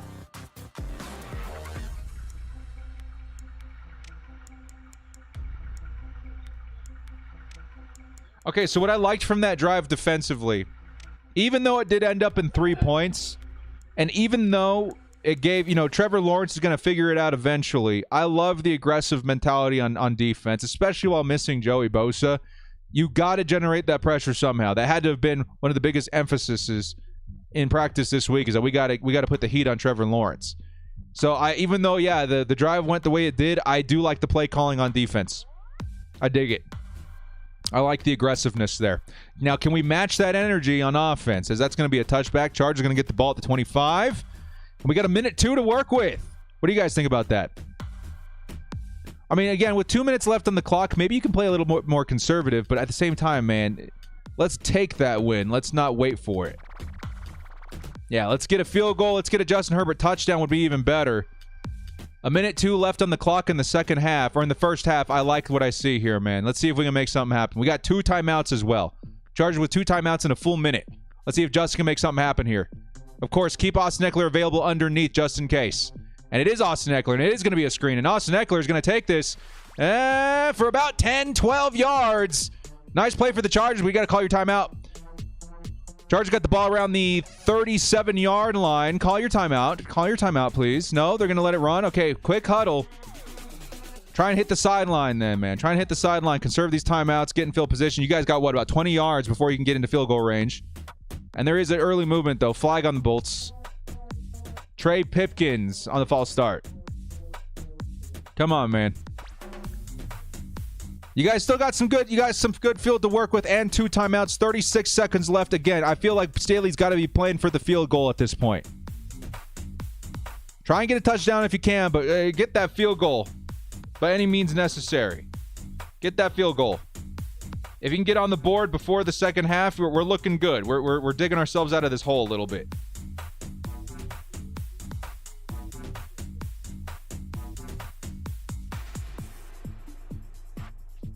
Yeah.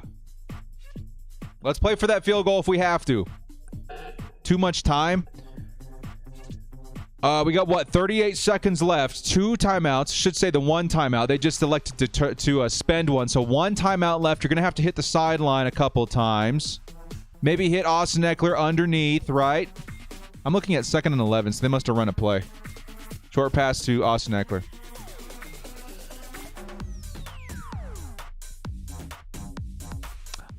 Okay. We were just a little bit behind here. Justin Herbert again. Short pass underneath to Austin Eckler. Can he reach the sideline, though, is the biggest question. It looks like he does reach the sideline. 2nd down coming up. 2nd and 11. So 4 yards for Austin Eckler and a stoppage of clock. Can the Chargers, again, what we're looking for about 20 yards here. About 20 yards here. Can the Chargers get 20 yards and give themselves better odds coming out of the tunnel? Down 1 possession, we can handle that. Down 2, a bit of a tougher hill to climb. Chat wants to see Mike Williams. Chat wants to see Nate Baum. As long as they hit the sideline, I don't care what they do. Over the middle is Justin Herbert trying to hit Gerald Everett. And it's going to be incomplete. 3rd and 11 coming up. All right, so at this point, you got the timeout. You got 30 seconds. I do not mind going over the middle, taking that timeout right now, just to give yourself a shot. But you got to convert here. If you don't convert here, you got to punt it away. Opportunity wasted. Come on, baby. 3rd and 11. Justin Herbert and the Chargers. Can they hit that sideline? Herbert fires it off. Over the middle, it's Mike Williams thrown behind him, unfortunately. 4th and 11. Punt it away. Punt it away. Punt, punt, punt, punt, punt, punt, punt, punt, punt. It's all right. We get ball at the second half. We get ball at half. We get ball at half. Give it to my guy, J.K. Scott. Think about how the first half went, Bolts. Come out with a different look on offense, especially in the second half, man. Take a look at what worked, what it was working. Mike Williams was working. Austin Eckler was working. What wasn't working? Trying to hit the sticks with no underneath option. That's not working. Switch things up in the second half. Here comes the returner for the Jags. It's Agnew. Agnew's kind of dancing around looking for something. He's not going to get it. Drew Tranquil in there with the tackle. 11 seconds left for the Jags. We're likely going to see a kneel and a tunnel. Good effort by the Chargers these last couple of drives, but we got a lot of cleaning up to do. Good game by the Jags played so far. Of course, they've had some crazy good field position thanks to their defense. Of course, that defensive line, as we highlighted many times this week, is going to be a problem. That's going to be one of the biggest points of emphasis when you're going into the tunnel. Is like, okay, we got to figure out how to get these passes out, who to make available with the defensive line that the Jags do possess in their face. So there's the kneel by Trevor Lawrence, and we're going into the half. Your score, 16-7 Jags. The Chargers down several bodies in this one. The name of the game, survive this matchup. If the Chargers can figure something out, they get the ball at half. If they can score quickly, they'll be right back in this. But a messy game so far. We're down a Joey Bosa. We're down a Corey Linsley. We're down a Keenan Allen. It's going to be a tough ride, man, but I feel like, again, this game is very much so in hand for the Chargers. We still have a shot at coming back and figuring this one out, but again, you got to figure something else out against the Jags. The Jags, very underrated team, viewed this as a trap game even before the kickoff of today's game. We got to make sure we take the second half with as much force as we can, aggressiveness, and I would say intelligence in terms of how you move the ball with Justin Herbert. He's already taken 1 sack this game. I don't want to take any more, man. So we'll give you guys just a minute here. Stretch your legs. I'm going to do the same. I'm going to take a quick bathroom break, refresh a little bit. We'll be back here in about 2 or 3 minutes after a word from our sponsor. Again, if you guys are looking for a way to watch the game consistently every single week with no threats of blackouts, watch it on your TV, phone, computer, whatever, check out this method that we're about to highlight via our sponsor, ExpressVPN. Been watching football this way for now 4 years, had 0 issues. This is the way to watch football. Figure we would spread the love in terms of this method, help people get away from cable and more so the price of cable at that point. So we'll be back in about 2 or 3 minutes after a word from our sponsor. Today's video is going to be a little bit different, okay, guys? Because we've got a serious problem. One I know almost each and every one of you struggle with every single year. How do I watch football? I simply want to watch football. Okay, let's Google it. I mean, look at this. Why does it have to be so complicated? NBC Sports, Sunday Ticket, Fox. Of course, I could just sign up for satellite TV for like $70+ a month. Then I could add a sports package with a hefty price tag of like $300. Wait, no. There's another option, sports fans. One that I discovered last year. One that guarantees I can watch every game I want without the fear of blackouts or channel surfing. And its name is NFL Game Pass. Right, so you're telling me that there's a service that allows me to watch any game I want with Red Zone, NFL Total Access, condensed replays, and NFL original content like Hard Knocks and even more? This is it. This is the answer. This is what I've been looking for. Oh wait, except for one thing. You can watch all the games you want, but not live. But hang on, let me finish. There's a way around this. Using the NFL Game Pass in combination with this vital tool, a virtual private network, or VPN for short. Okay, I lost some of you guys, I can tell. Just wait. What is a VPN? Well, in layman's terms, it's a legitimate service that allows your internet connection to appear like it's coming from anywhere in the world. You see, certain apps and services are subject to a thing called geo restrictions. By using a VPN, we can bounce our signal from other parts of the world to grant us access to the NFL Game Pass to allow us to watch live games. games. But director, are we sure this is legit? Quick Google search, completely legal. We did it! Guys, this is the answer. This is what I personally have been using for the last 2 years, and I felt it was finally time to share this method. This is an awesome way to navigate the NFL season, and one that I plan to use for the foreseeable future. And if you're like me and you want the best VPN provider out there, definitely check out ExpressVPN. I've tried a couple out. This is definitely the best one for streaming live NFL games. Now make sure you guys check out the link in the description to get 3 months off of ExpressVPN, and for a full and easy tutorial on how to set up NFL Game Pass using ExpressVPN, check out my tutorial video link in the description as well. Break the shackles of conformity and experience football the way it's supposed to be. It's football season, baby. No blackouts, no restrictions.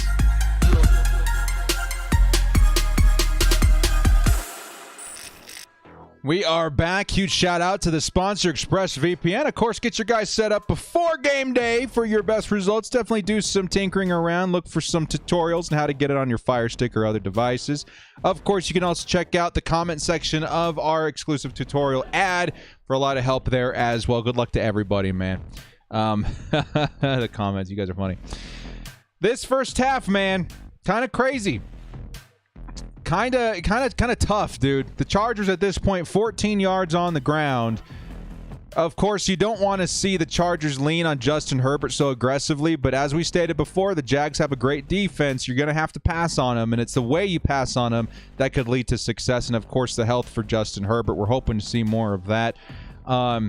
Chargers get the ball at half. This game is far from over, though, dudes. The Chargers down 2 possessions. I get that, but Justin Herbert and this offense did find some momentum 2 possessions ago. Hopefully, they can build on what worked there and find the end zone yet again to close that gap. Let's take a quick break here and take a look at the underdog lineups that we've got set for today. In this game today, I got 5 picks for $200.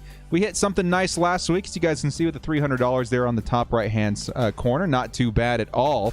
But 5 picks for $200. I do believe that Austin Eckler is going to hit pay dirt today. I think he's going to be a heavily featured part of this offense. So far, we've seen some indications of that. Marvin Jones has 2 receptions. We need to keep him under 4 if possible. Travis Etienne, who has been featured pretty heavily in the first half. Don't know how much more featured he's going to be in the second half. It's unfortunately for the game for the Chargers. The game script right now is definitely in favor in terms of what we're looking up here at the stat line. Trevor Lawrence are hoping to keep under 250 total yards, and then Evan Ingram, I'm hoping that Derwin James can continue keeping him under 34.5 yards. We'll also take a look here at some other lineups that I have going on right now. 4 picks for 100. I'm hoping to keep Darrell Henderson under 57 yards. Matthew Stafford, I do think he throws a pick this game. Cooper Kupp, who already has 12.9 fantasy points in the first half. We're looking for another, 8 or 7 points there. And then Greg Dortch, I'm feeling, gets another couple of receptions here. That's 4 picks for 100. And then finally, the last one here, of course, we did miss on this one right here. But the last one right here, we've got Leonard Fournette. We're thinking gets lower than 4 receptions. Aaron Rodgers, who already does have the 2 passing touchdowns. Aaron Jones, that one may be tougher than we think, as well as A.J. Dillon, who's lower than 46 rushing yards. So this one's still active. We got a couple that still could hit. This one, honestly, is probably the best one in terms of odds. And that would be a pretty big one, too. 5 picks for 200. We need a score by Austin Eckler, but I do feel pretty confident in the rest of the Jags lineup there. So not too shabby. There's your underdog story right there. Check in with that sponsor, too. Again, if you guys want a piece of the action, a slice of the pie, use code DIRECTOR at checkout when signing up, I should say, to match your first deposit up to $100. All right, let's take a look at some of the shout-outs here. We got Gustavo coming in with the 14 months as Manscaped. Bring back the Kiwis. We'll see. Maybe one day, man. That's the way to do. That's the way to do. We're waiting for the second half to kick off here momentarily, guys. Again, the Chargers down 16-7. The Chargers at this point, taking a look at it from a wide-angle lens, is what I say sometimes. The Chargers offense evidently is having issues for a couple different reasons. One, yes, Joe Lombardi could be calling maybe a little bit better game in terms of his personnel. I actually don't mind a lot of the play calls, but I do mind the players I'm seeing out there. For instance, a 3rd and 1 call, I would have been much more comfortable handing it up the middle to Xander Horvath. Some of the calls in terms of passing downs, get more Austin Eckler exposure as much as you can get without gassing the guy, right? That's kind of what I'm looking at. But the other biggest factor is, of course, we knew this may be the case. Justin Herbert just doesn't look like the same guy today, and it's because he is playing through a pretty painful injury, and it's got to be, working the back of his brain right now. So hopefully the Chargers and this offense can get back in rhythm to survive this game. We're not looking to pounce on the Jags. We're looking to survive the Jags. Of course, you guys know that my score prediction for this game, I think without Justin, was 17-16. Right now, the Jags already have 16. Do we shut them out in the second half? I don't think so. With Justin, it was 28-16. At this point, though, I'm feeling more like Justin with the way that we're playing. We may be able to survive with a score of somewhere around 18-21. And that's at least 2 more touchdowns there, man. So can Justin Herbert do it? I have faith that he can do it, but we're going to have to see some things change from the way we saw the first half play out. Crazy YT says, if we lose, do you think Lombardi is gone? No, I don't think yet. I think there's a chance maybe after next week's game if we see another poor performance there. But again, the Chargers in a softer portion of their schedule, it's just going to get tougher. If the Chargers want to make a change at OC, they're wise to do it after this week or next week so that the new OC, likely being Shane Day, has some time versus some less than elite opponents to adjust. And I do think that that's definitely a possibility. So we'll have to wait and see. I personally don't think so, but I also can't rule it out. Hugo says, my prediction 28-17. What the heck? That's what I'm feeling right now, dude. Did director just predict the safety? Possibly.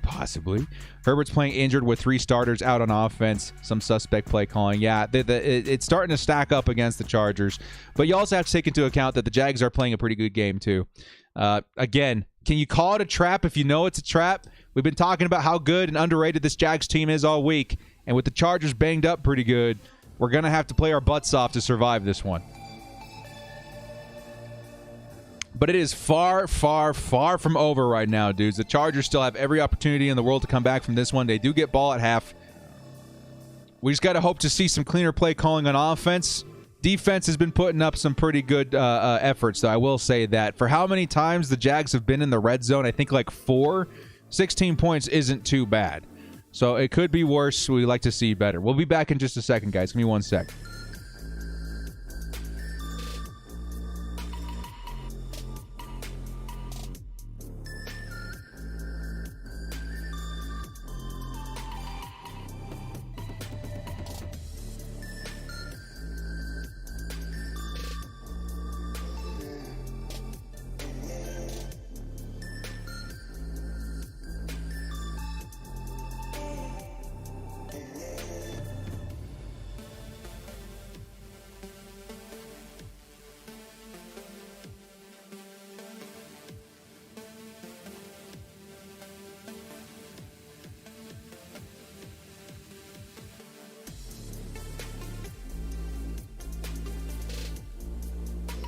And we are back as the Chargers and Jags getting ready to kick off halftime here any minute now. So question in the comments for you guys in the chat. At this point, with what we've seen from Justin Herbert, I think our best odds still exist with Justin Herbert out there on the field. If you're the coaching staff, though, do you even consider pulling Justin at this point just to conserve the health for future games? Interesting question. I still think we, honestly need to win this game. I would still say keep Justin out there. Just make sure the play calling is 100 million % in favor of protecting him. But it is a legitimate question to ask. You guys let me know. Sober says, fight back and win. Games like this shape big things. Yes, that's absolutely correct, man. Again, the Chargers far, far from out of this game. Still a whole half of football left to play. An uphill battle, but one that the Chargers can overcome. I truly do believe that. You got a lot to learn from the first half. You really got to take a look at the momentum that they were able to create in that 2 offensive drives ago, the Mike Williams touchdown. A lot of things were working that drive. Figure out what was working and capitalize on that. I do feel like the Chargers do have a great opportunity to come back from this one. I do think a score is very necessary. Even a field goal in the first possession of the first half is pretty crucial. So we'll have to wait and see if the Chargers can put up some points, but that would be a big determining factor. Even a field goal puts it within striking distance again. Herbert should not be playing. Y'all need him all season long. And there's a legitimate argument for that. I think at this point, especially though, with how the AFC West has been shaking out, especially with the Kansas City loss today, a win here is very important. So I do think we got to stick it out, but we got to be very careful with how we do that. We cannot ask Herbert to do too much. But fortunately for the Chargers, they do have a lot of playmakers that can create something underneath, right? They can create some plays underneath. They just have to be very intelligent with who they utilize and when. And that's why I think Austin Eckler, who in my mind still maybe a little bit underutilized in the first half, needs to get more touches through the air. I saw a couple of plays that I was really happy with. Austin Eckler in the slot, Xander Horvath, in the flat. That's the kind of thing I want to see more consistently. Get Austin Eckler available through the air as one of our best offensive weapons, not just on the ground but through the air, as well as keep an option open up underneath for Justin Herbert. We got this, though, man. Here comes second half. The Jags kicking away to the Chargers, who did defer after winning the coin toss. And the Chargers offense are going to start at the 25-yard line. It's time, baby. It's time for the comeback. Let's go, Chargers. Let's go, Herbert. Let's call a clean game here, Lombardi. We're looking for some nice, intelligent adjustments from what we saw in the first half. Leo Ramos says Chargers must try to take the top out of the defense in order to open up the defense, at least something for the defense to honor the deep pass. Yep, absolutely. Take some deep shots, open up underneath a little bit, but also always keep that option available for Justin Herbert. We got another 5 coming in from First Roll. Thank you so much, my man. He says, Tranquil playing great so far, too. Absolutely. Here comes 1st and 10 for the Chargers, though. It's going to start with a handoff to Austin Eckler. He's going to find a little bit of space on the outside. He's going to fight for some extra yards there. Picks up about 6 yards, but there is a flag on the field. Solid run. Let's see what the call is here. Holding on the offense. We got to clean these up, Chargers. We got to clean these up. Now we got to be forced to go right back to the air on this play, in my opinion. You can try running it one more time. Maybe a draw, but that's a big one. 1st and, 20? Coming up for the Chargers. Yeah, the penalties have been tough, too. Chargers with 1, 2, 3 punts so far and an interception. It's been a tough first half. 1st and 20 coming up for the Chargers.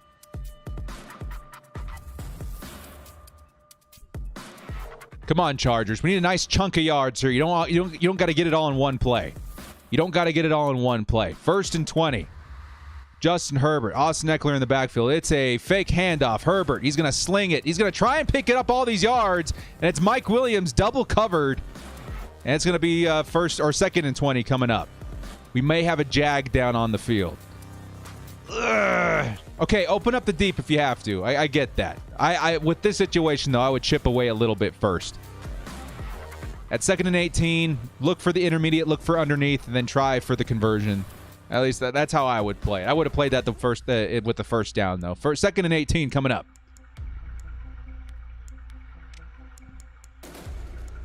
Second and 18, Justin Herbert. Trio wide receivers at the top of the screen. And Herbert with the fake handoff. Or I should say with the fake pass, it's a draw play. It's going to be Austin Eckler who picks up maybe 3 yards. 3rd and 15 coming up. Yikes, man.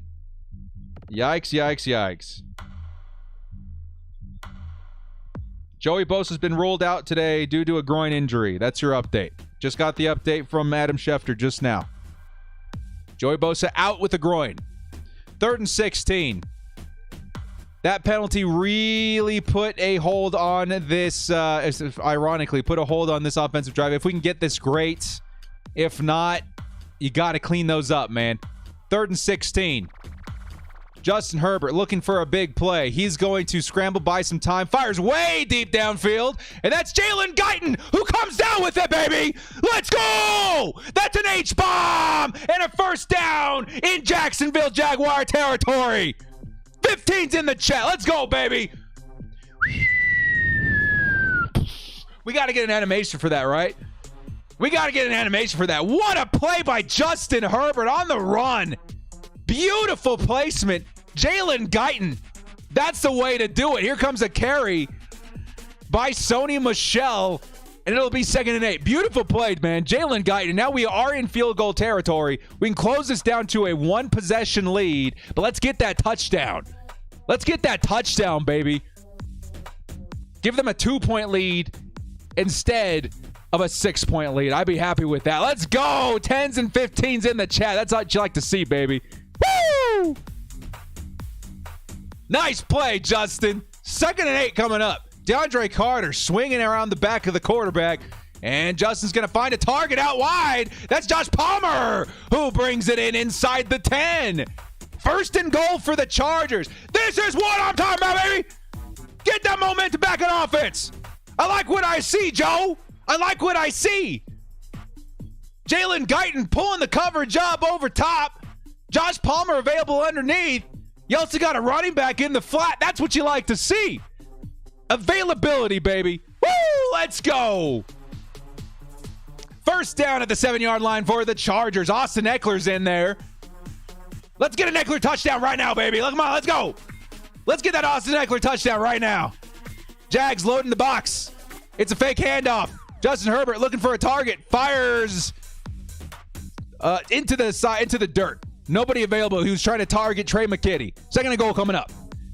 Come on, baby. Let's get that tutty. Let's get that tutty, baby. That's the spark we've been looking for. Oh, dude, he may be good for Justin Herbert, actually. I saw some separation. He could have tried to hit Trey McKitty, but the guy underneath him was baiting him. He was going to close that gap real quick and come up with the interception. So good for Justin Herbert not throwing that ball. Very smart, very smart.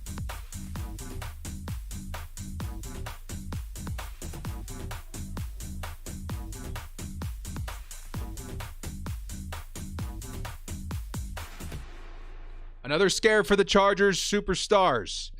Rashawn Slater now getting looked at. Looks like maybe his arm, his hand, his arm, something. Being looked at on the sideline. Enter Storm Norton.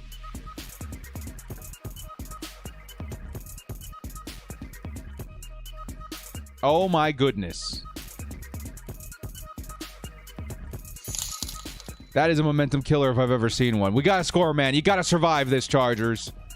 Oh, this game, man. The first slew of games, these injuries, absolutely devastating. Justin scrambling, trying to find an open man. Tosses it out of the back of the end zone. 3rd and goal coming up. Oh, my goodness. Can you believe it?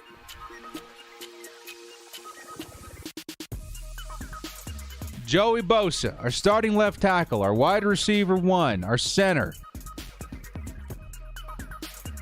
our cornerback 1.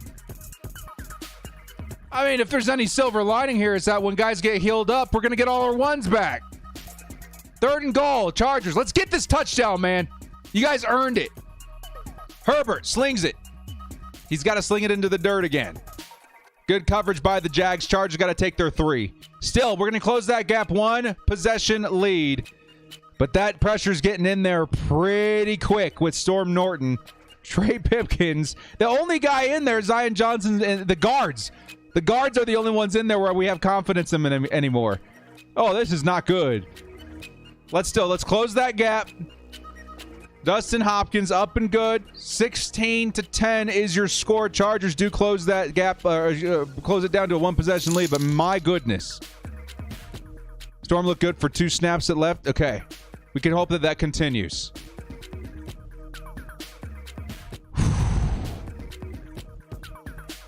This is a battle if I've ever seen one, man. Okay. We were on Bosa watch for the first half. Now we're on Slater watch for the second half. You guys keep me updated again. We're walking in circles here. Burrell Bike says, why, football gods? Why? I don't know, man. I don't know what we did. Chargers got robbed last week, and now we're getting our players picked off this week. This is nuts. Ew. Oh, the pain, man. Oh, the pain. The pain. Just as we were finding some momentum, our starting left tackle. Yikes, man. We gotta survive this game, dude. We gotta buy our players some time to heal. This is absolutely insane. Getting the dub. People getting healthy. 16-1. Hey, man, I wouldn't be upset about that. But, again, the only silver lining here So the Chargers, you know, we got what? The Texans, the Seattle Seahawks, the Atlanta Falcons, the Denver Broncos, who haven't been looking that good. Over the next, 5 or 6 weeks. We got a softer portion of our schedule. If the Chargers can continue to try and survive these games while we wait for all our ones to get back, maybe we can hit the second half of the season with a little bit more oomph. But my God, man, the bad luck. It's stacking up. Leo Ramos says fire the strength and conditioning coach. Yeah, man. Oh, man. It's life as a Chargers fan lately, dude. Which sucks, because last season I felt like there was such a huge emphasis on health, and I feel like it paid off. We were pretty healthy for the most of the season last year, but dude, these aren't just some like Joe Schmo players that are going down. They're the heart and soul of our team. These are the foundation, the cornerstones of this unit, of this squad. You got to shake it off, though, man. It took me a minute with Joey Bosa. Matter of fact, give me a second, man. We'll come back before commercial ends. Let's give a second. Everybody stand up, stretch your legs. Get a second to collect yourselves. We'll be okay. At least it's a one-possession lead now. Chargers, get right back up out in there and survive.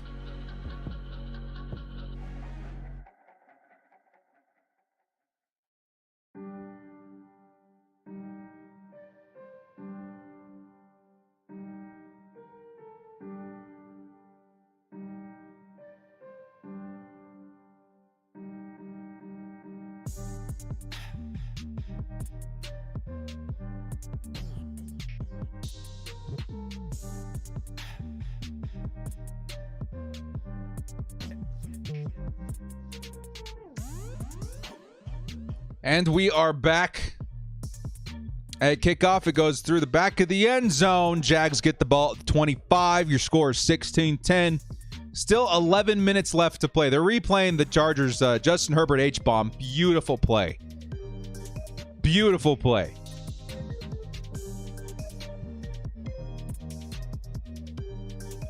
Beautiful play. The highlight of the week so far for Chargers fans. But my God, we got some obstacles to overcome this game. First off, let's hand it out to the defense, who've been playing a very good game so far. Here comes a screen to Zay Jones, and Zay is going to pick up the first down on that play. Jags got the ball at the 41. Hugo says, just when we thought it's hard here. Nah, it hasn't hit the fan quite yet. So far, these injuries...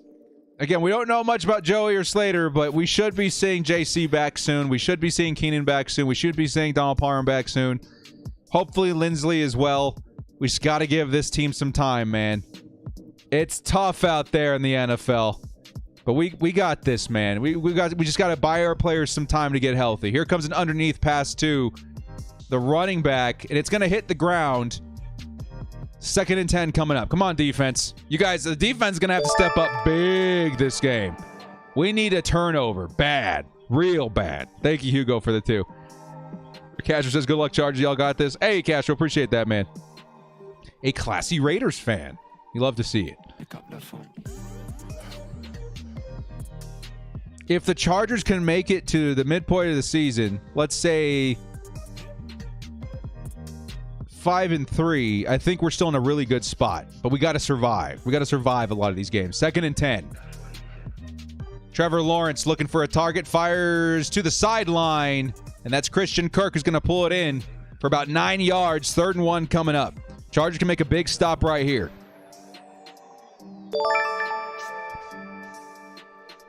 Let's go, defense. And I like what you're doing there, Brandon Staley. Keep firing, both barrels in terms of this pass rush. Over the middle, he's going to find a target in Christian Kirk. Did he come down with it, though? I think that was incomplete. 4th down. Nice play, D. Christian Kirk did not find full control of that ball. Flies right out of his hands, and that's a 4th and 1. Yeah, there's never any control of that ball, and it hit the ground, popped out of his grip. 4th and 1 coming up. Do we see a Jags punt at the 50? They could go for it here if they're feeling frosty. Doug Peterson, you never know. The dude's got some energy. 4th down. They're going for it, baby. Chargers load the box. Fire everything. Here comes Robinson on the edge, and Robinson is going to take it to the house.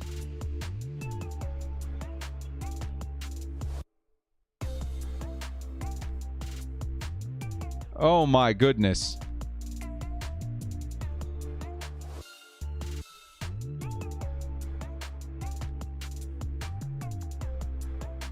Holy cow.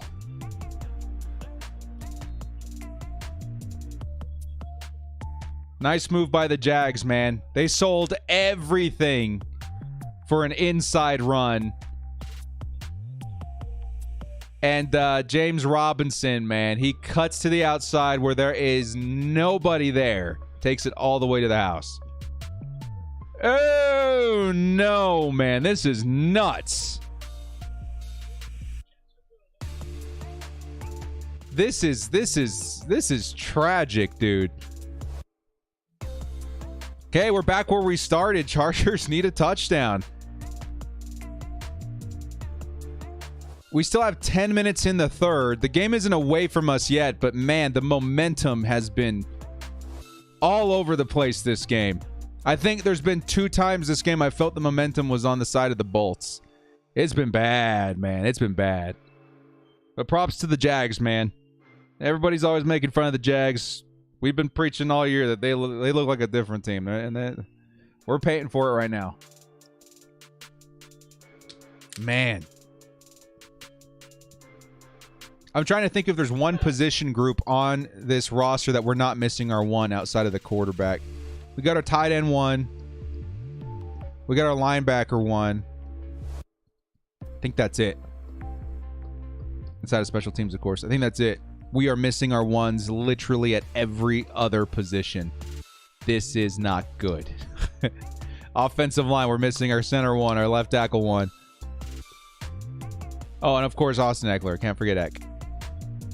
This is tough, man. Stay strong, Chargers. And its fans. There's still so much time that I can't, with all good conscience, say it's over. It really isn't over. It's not. It's Justin Herbert we're talking about. But again, this is one of the biggest uphill battles we're going to fight. This is crazy. Stay strong, guys. Stay strong. Justin Herbert's had some crazy big plays despite the injury this week, but this has just been one of those situations that is so hard to overcome against a team that is up on the up and coming. You know what I mean? Come on, baby. Take a second to breathe. You know, be mad right now. Bolt up in a moment. We got to sort this out. Jerron coming in here says we also have the worst coordinator in football. It's starting to trend a little bit. I saw a lot of, in his defense, I have to say, because again, I know we need a scapegoat. I get that. But I saw a lot of stuff I really did like in the last offensive drive. Was it perfect? No. But there was some good things. We can at least look at it that way. At least from my perspective. Everybody's more than welcome to disagree. Crazy says Adderley looks lost also. Yeah. That play, the defense could have been better. The play could have been better. But I have to credit most of that to James Robinson, man. He made the perfect call. The Jags, they sold everything for the middle. The Chargers defense got sucked in to the middle, and there really wasn't anybody holding the edge. And so James said, hey, look at that. Look at all that free space right there, all of the open field. And he just took off. He's a good player.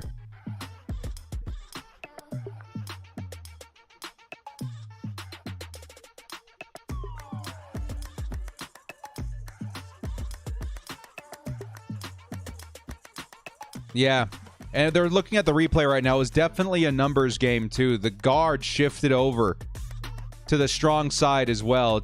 Nice design by Doug Peterson. Here's Justin Herbert. Fires it deep, and it is Gerald Everett who had his mitts on the ball, but nice play by the Jags defender, number 33. It'll be 2nd and 10. Good effort. You got to take those shots. Gerald Everett almost had this. Defender, nice job of sticking his arm right in between his chest and the ball. 2nd and 10 coming up. Come on, Chargers. Let's go. Come on, Bolts.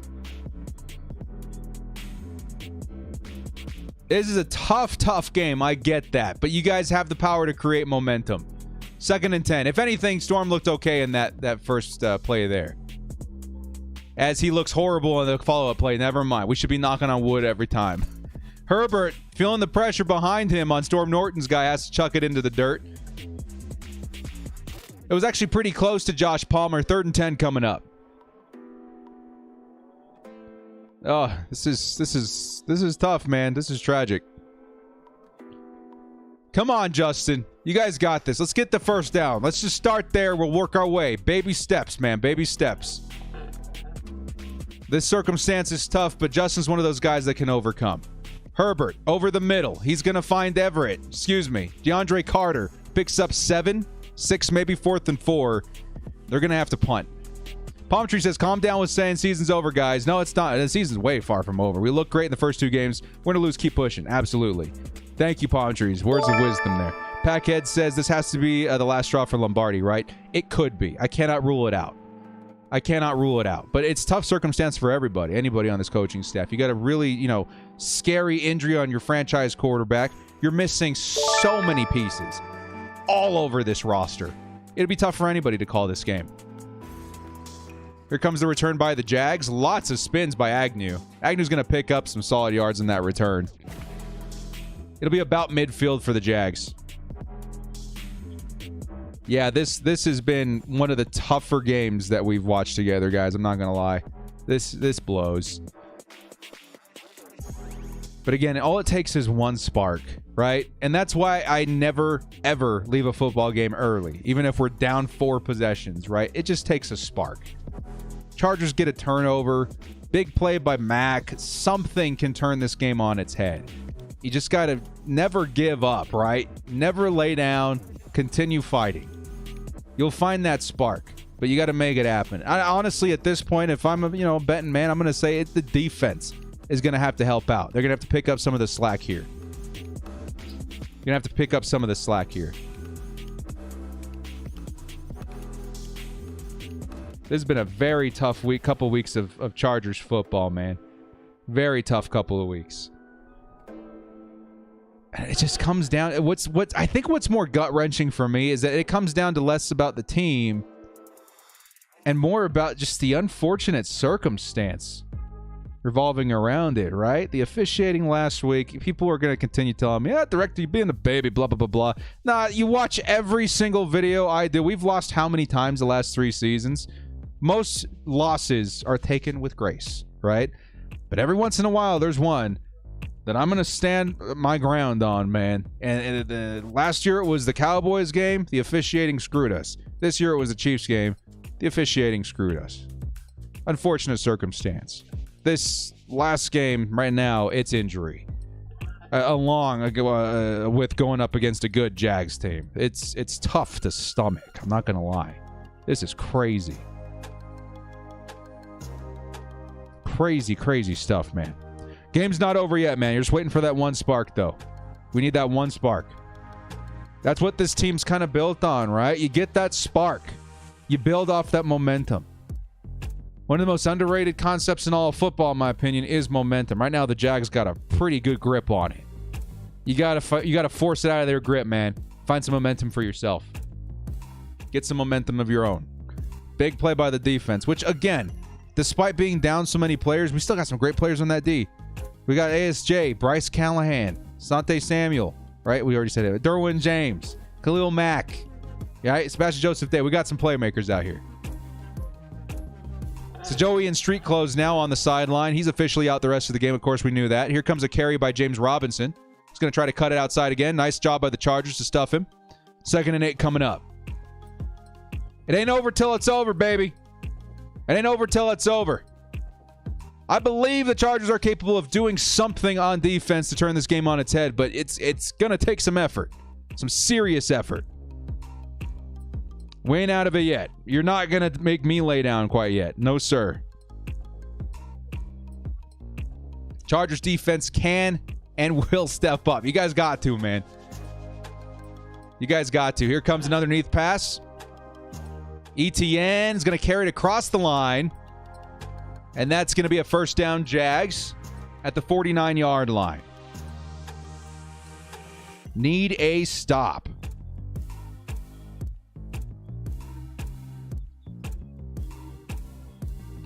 Update. Rashawn Slater, bicep. He's questionable to return. Bicep. That is the injury. 1st and 5 for the Jags, or should I say 1st and 10, about to turn it to 1st and 5, with a Kyle Van Noy encroachment.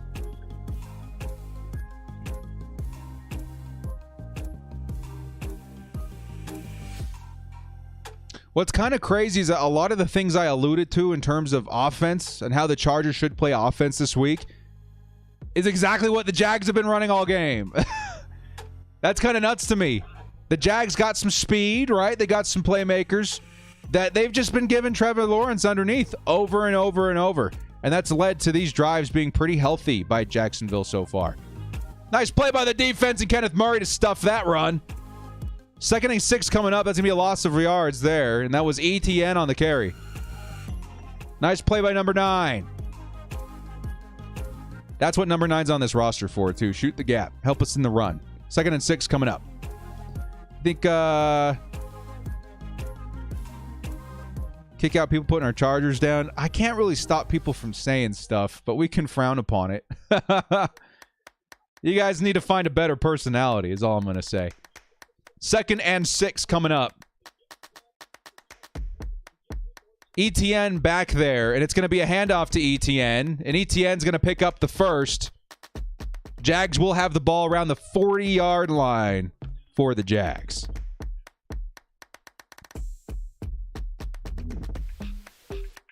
Another player is down, and it's K9, who just made a good play. What do we all need to do this weekend, man? Go find your local farm, pay twice or 3 times the premium price for a goat. Let's all meet in a field somewhere. I don't know. Near SoFi. And make some sacrifices. I don't know what to tell you. This is nuts, man. Another starter down. I'm speechless. I don't know what to tell you guys at this point. This is crazy. This is wild. Oh, holy moly!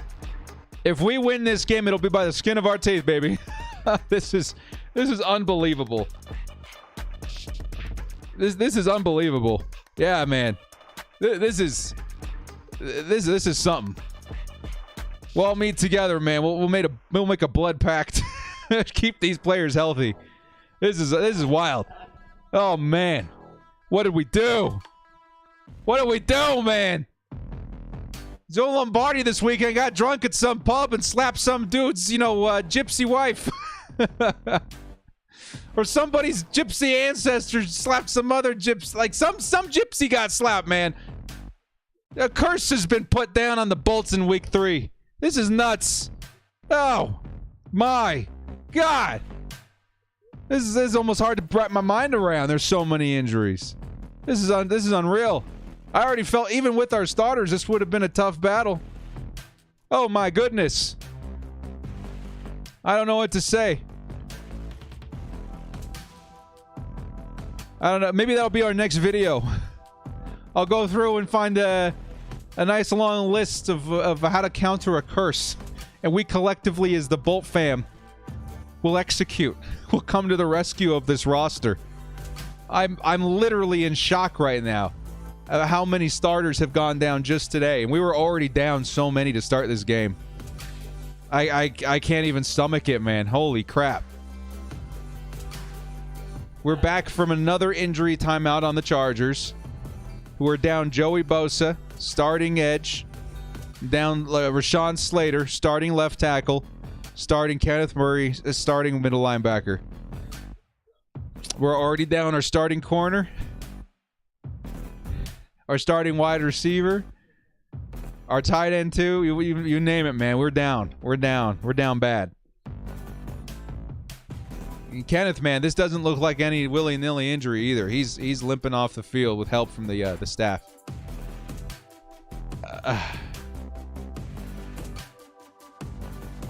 No, nobody's sold, man. This is some serious bad luck. The Jags are a good team. They really are. And now you're asking your second stringers to come up and try and fight a 13-point deficit. It could happen, but the odds are against you at this point.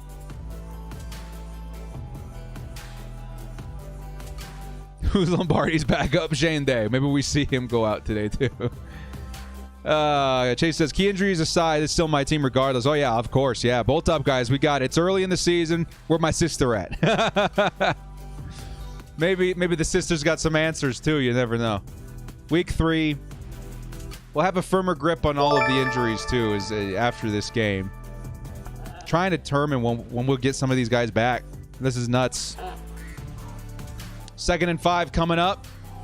And again, nice pass to the outside to Christian Kirk. The Jags have 2 plans of attack that continue to work over and over. They're hitting the sideline about 10 yards deep, and they're hitting the underneath and letting their playmakers do their thing. And that's exactly what I was hoping the Chargers would do this week. It's kind of a little salt in the wound to see the opponent thriving so efficiently with that mindset. Unbelievable. So at this point in field goal range, you're likely looking at a Jags 26 to Chargers 10 score. That's 3 possessions and about 20 minutes worth of football to try and close that.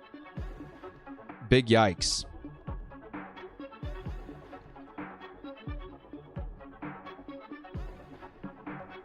And guys, the only way you can really, at least in my opinion, the way I view life and the things that I care about the most, the only way you can really, absorb what's going on is just, it's out of your control. You know what I mean? Injuries happen in football. Unfortunately, we got way unluckier than most other teams in the NFL, especially with how many superstars we have on the roster. We're down to just a couple, that are still active. That's really the only way you can view it. It's out of your control. You can just hope that things change for the best over time. Zay Jones going to pick up a nice reception there. Jags got the ball at the Chargers 15. Steve Siemens says we need to sage SoFi. Yeah, Steve, let's all maybe put our money together, right? Get about $5,000 worth of sage. All meet down at SoFi on Monday and bless them. This is absolutely insane. I'm literally, the word is flabbergasted. I'm flabbergasted at the amount of bad luck that's been going around these past couple of weeks. It is heartbreaking. Thank you, though, man, for the holla.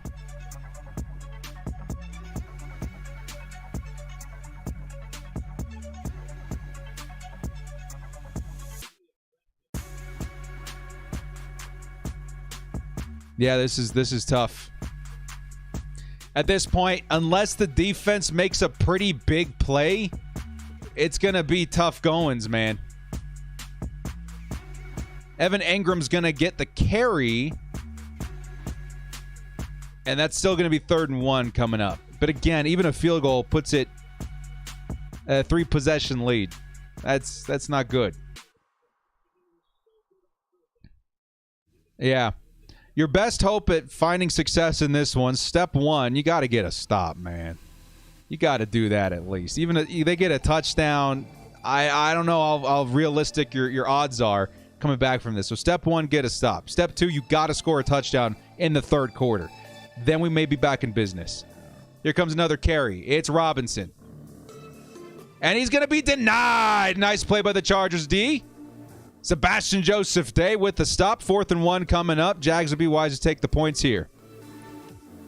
Seth coming in with the Jags. Baby Duval. Hey, man, props to your team, dude. No bad blood. If it were a Chiefs or Raiders fan, maybe we have a different conversation. But I've been hyping up your guys' team a little bit throughout the first part of the season as well. I think you guys are underrated. Now, unfortunately, I would have loved to see a game where we had our starters. Maybe we were looking at a different score, but you guys were already good. It would have been a tough match either way. So all the respect to the Jags, man. They've been playing a very efficient game, and one that I've been wanting to play. 4th and 1, they went for it. I think they got it, too. Doug Peterson, he's going for the kill shot, man. Crazy. Crazy. Not impressed with Van Noy. Not impressed with Michelle. I think Van Noy's been okay. But, yeah, Michelle, I'd need to see a little bit more.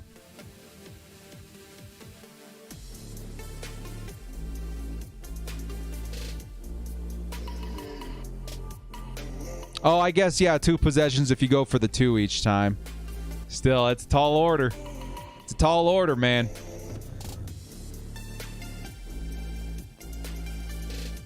All I can say, too, as I'm reading the comments, guys, everybody be respectful. I know this sucks as Chargers fans. We're not unfamiliar with bad luck, man. Act like you've been here before. We're stronger than letting that get us down and make us, fight. You know what I mean? That's not worth it. And for the Jags fans, again, I don't think you're going to find a Chargers fan that doesn't respect your team, right? So why don't you just pay the same respects back, man? Just keep it classy in there.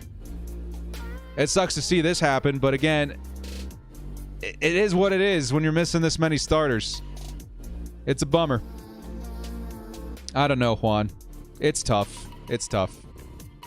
So the Jags went for it on 4th. They got it, and they're going to follow that up with a touchdown to Christian Kirk. And that was likely the kill shot on the Chargers. We still got a whole quarter left of football. Maybe the Chargers can make something happen. If I'm the Bolts at this point, though, I wave the white flag. Get Justin Herbert out of there. Play out the rest of this game. See what you can do with Chase Daniel. But, there's so many things out of your control in this one. Wave the white flag. Do I have anything I can wave that's white? Let me see if we can come up with a makeshift. Let's see if we can come up with a makeshift flag. This ain't white, but we're going to do our best. There's just too many things out of our control. Don't risk Justin Herbert. It's time to wave the flag and live to fight another day. Am I right? I think we got this, actually. Hang on. This could be clutch.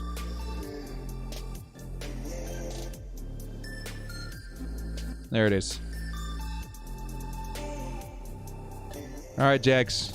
It's gray, but pretend it's white. This is the flag. This is the flag. I don't want to risk Justin Herbert. I'm not risking Justin Herbert anymore. Pull Justin Herbert. Chalk it up to a lot of bad luck, a lot of injuries, a lot of inefficient play calling.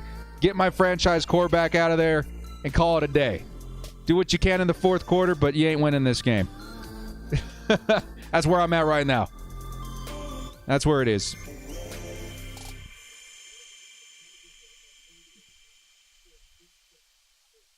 Oh, they're going for the 2. And they're going to get it. It's Ingram for the 2 points, 31-10. They are twisting the knife.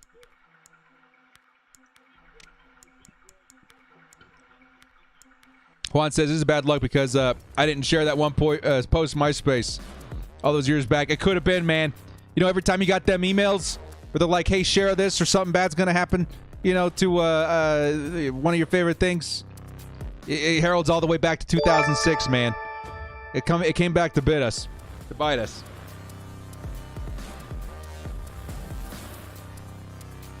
But you know what? Good for the Jags, man.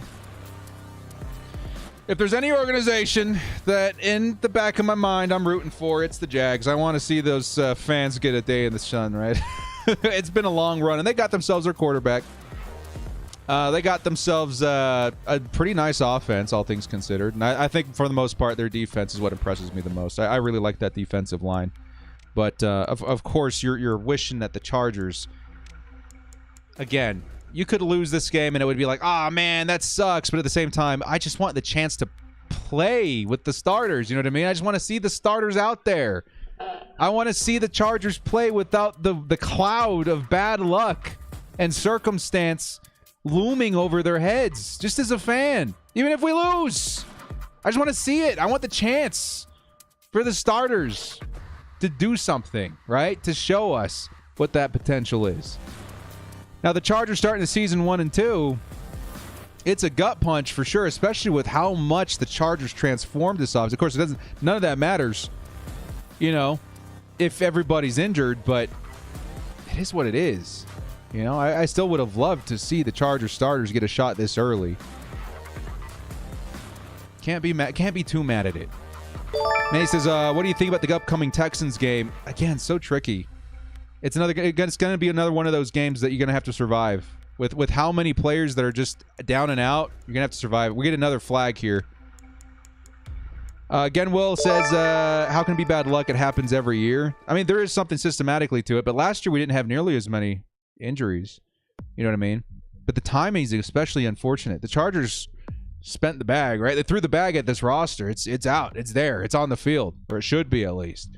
So the timing of all these injuries is just so gutting. Holy crap. It's quite devastating. That sucks. That really does suck. But maybe there is something they can do. I felt that Brandon Staley did a great job last year in terms of health management. It's all over the place this year. Crazy says, now we got to hear the same thing from Staley in the presser. We tried. I thought we played good as a team. Honestly, if it were me as a head coach going up to the presser on there, I'd just be like, what do you want me to do, man? We could have called a better game. We could have done better in a lot of different instances. But, like, look at the circumstance. What do you want me to do? What could happen? I don't know. 3rd and 8 coming up for the Chargers. Carried out says, bring back the sticky bandits. For real. Justin Herbert, who's still out there, he's going to toss it to Josh Palmer, who's got a lot of green in front of him, a lot of space and a block. And Palmer is going to take it all the way down to the 28-yard line. All right. Chargers in scoring distance now. Big play by Josh Palmer and Justin Herbert. Of course, most of that to Josh Palmer. Nice play there. Lawrence says we're down 21 with the whole quarter to get back. I don't want to see anyone give up. I feel that, but it's just like, it's... At this point, man, we're down too many soldiers. We're going to have to regroup, hit up the medical tent, and come back for the next fight. But you never know. If the Chargers can score here, maybe there is a shot, right? We got a whole quarter left to play. We're down 3 scores, and the defense is going to have to play the game of their lives. But at this point, I just, I want to set the stage a little bit, right? I would give us like a 10% chance of winning this game, if I'm being truly honest. And I want the Chargers fans to, come to grips with it being okay. Because if it's not something the team is doing wrong, if it's not something that I feel was in their control, then I can't let it affect me as serious. Does that make sense? It can't affect me that deeply because I know the team is capable. I know the talent is there. It just needs to be available. It just needs to be on the field. And I haven't seen an injury-riddled season like this in at least a few years, like 3 or 4 years. It's gutting, but what are you going to do, right? I don't want to go on a witch hunt here. I don't want to be like, bring me the head of Lombardi because of all these injuries. I'm like, yeah, but you also got to weigh the possibility that the next guy we bring in is really bad. Lombardi's mid to me, right? He's mid. But what if the next guy we bring in is really, really bad? I don't know. There's going to be a point where you hit that crossroad where you're like, hey, man, we finally got our starters back. We're getting some momentum, but the play calling has been holding us back. With what we're looking at right now, our odds are so much better. Even, with the risk of the OC being worse, how much worse could it be? We're going to let go of Lombardi and maybe elevate Shane Day. That could be the move. And it could be the move as soon as this weekend. You never know. But I can't let a game like this be the deciding factor of that just because of how truly unlucky everything turned out to be. That's just my perspective on it, though. I don't know. I'm trying to think from a wider perspective here. Is it the right call? I don't know. I'm not a coach. I don't know my X's and O's, but it's just my opinion on the whole situation. Alan says Sean Payton for head coach, Drew Brees for OC next season. I mean, it would be hard not to get excited about that. Carried out, hitch. Yeah. I've seen a lot of people saying, let's get head coach Payton out here. You want to demote Brandon Staley? I mean, of course, Brandon Staley, a great defensive mind. But, I mean, again, I can't throw Staley to the wolves quite yet. I saw so much good last season. It's so hard for me to pin it on anybody other than bad luck. Right? That's it. It's hard for me to find a fall guy in this whole situation.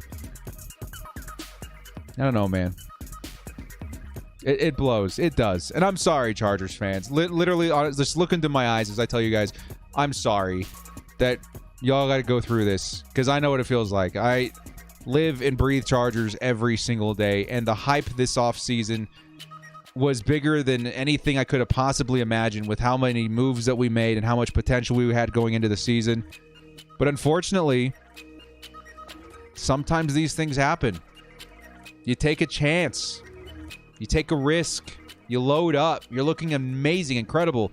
And then something like a slew of injuries takes the rug out underneath you before it even gets started. I'm sorry that you guys have to experience that. That's no fun at all. With how much stake we put into this season this year, we knew there would be injuries, but this many?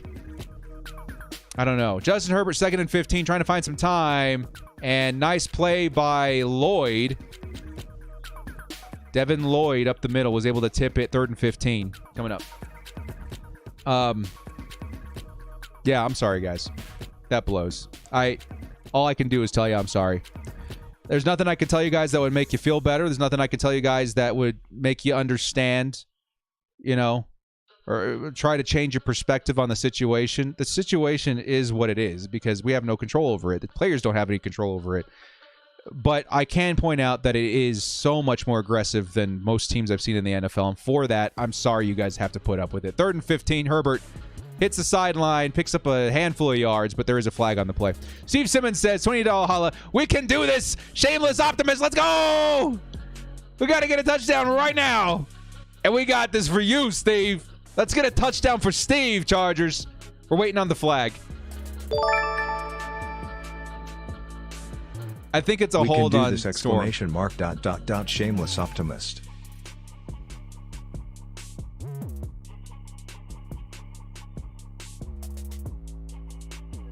It's a hold on Storm.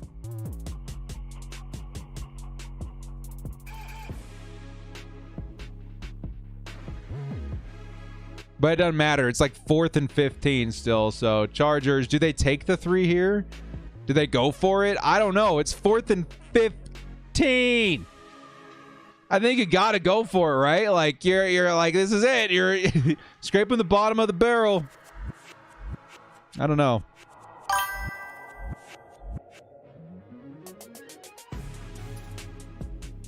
Knowing football is 4 quarters, not over till it's over. Yeah, I feel it though, man. I feel what you're saying there, Kyle. Here comes Justin Herbert on 4th and 15. They had to go for it. Up over the middle and too far. It's turnover on downs.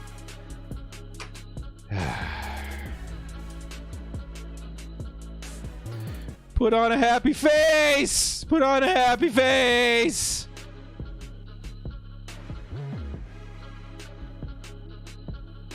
All I can do for you guys right now is be your buddy. I'm sorry. That's it. That's all I can do for you guys right now. It is what it is. It is what it is. Whole quarter left to play. 3 touchdowns away. We've seen crazier things, but like at some point, you gotta just look at the situation, accept it for what it is, and hope to come back next week just a little healthier, right? Like, can we get Keenan and Lindsley back? Can we start there? Can we get JC back? Can we start there? Can we hope to get Bosa back in 2 or 3 weeks? Can we start there and then move our way up? And then next week, if Justin's feeling a little bit better, hopefully we see the Justin that we know and love. And that makes a big difference despite all of the injuries. Can we start there? You know what I mean? I don't know.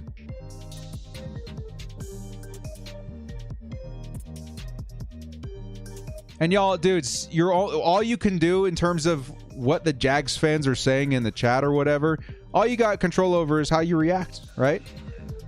Let them have their day, man. It's fine. And it's sad that they cannot be respectful in terms of, you know, what we've been saying and what we've been paying in respects to their team. Nobody said that this was going to be an easy game. Nobody didn't pay respect to their roster. I think Chargers fans, for the most part, were absolutely aware of the threat the Jags possessed. And I think that we've all paid props to that. If they don't want to pay it back forward, then they're not the kind of person you want in your circle anyway. Ignore it, you know? We can't stop everybody from commenting, of course, freedom of speech and all that, but like, all you can do is control how you react. There's your lifetime lesson from Daddy Director. the same thing I would tell my kids. Tay Jackson says, Bolt gang, we okay, one game. Yeah, it's one game. This is the game that we lose, right? Last week, I feel like that one was robbed. This is a game we lost. We lost it. And again, I'm not mad at the team. I'm not mad at anybody. I'm sad. I'm devastated. I lost my favorite player today, Joey Bosa. That bites. Rashawn Slater, the heart and soul of that, offensive line, especially with Corey Linsley already out. We lost him too. Kenneth Murray, who I'm hoping has a great comeback season. We lost him. Just so much about today's game was unfortunate. There's a nice stop there by Khalil Mack and Austin Johnson. All you can do is react.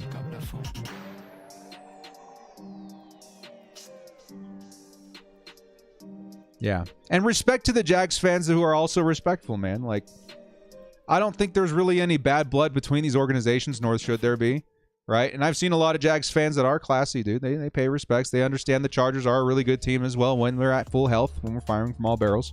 But we knew that this was going to be potentially a trap game. Not so much because of how bad the Jags are, but because of how they're perceived. I think a lot of people are still living in 2018, 17, where the Jags were just kind of pushovers. Nah. I knew the moment they picked up Trevor Lawrence that things would change. And it's happening faster than I anticipated, so good for their organization. But also, the Chargers being down so many players, it is what it is. Yeah, of course. We have a tiny chance here. Chargers defense, a stop here, 3rd and 6 coming up. But you got to conserve as much clock as possible. So you got to get a stop right here. 3rd and 6. Trevor Lawrence steps back, looks for a receiver, and he'll find him. That is Marvin Jones with the first down. 10 minutes left to play in the 4th, and the Jags get it 1st and 10 at the 46. Chargers have no chance at winning. I mean, statistically a small one, but again, I'm not hinging everything. Oh, my boy Kenneth Murray's back on the field, by the way. K9's back. 9's in the chat, man. We want to see him have a good season. Anyway, at this point, you just kind of have to live and learn from what we saw here today and just hope for the best. That's what the most devastating thing is, when all you can do is hope. I hope that Corey comes back. I hope that Justin's feeling better. I hope that JC's back on the field. I hope all these things. And that is what it is. Nice play there by Sebastian Joseph Day, who's having a nice little game here in the second half. Tackle for loss on Travis Etienne at the 50. 2nd and 14 coming up. Ricardo coming in here says, Chargers have a top 5 highest paid defense, only to allow 31 points. Unacceptable after 3 games in the season. These coaches, ain't it? I mean, Ricardo, not to call you out or anything, but if you deduct the money spent on the players that aren't on the field, I don't think we even crack top 15. Maybe even top 20. With the players on the field right now, the most expensive, Derwin Mack. That's it. Everybody else is super cheap. Everybody else is super cheap. So, I mean, once they're on the field, if we see a game like this, then yeah, I'll be out there with you with the pitchforks. But right now, the money's there. It's just not on the field. But I appreciate the $5 holla, man. I do. Casey says, we'll fight another day. Fight another day, man. Yeah, like I said before, I'm waving the white flag. I don't want Justin Herbert hurt. We have way too many injuries right now so far. Just live to fight another day, man. I agree with that. Absolutely. Absolutely. Etienne's going to break a run there. He's going to pick up a few yards for a first down.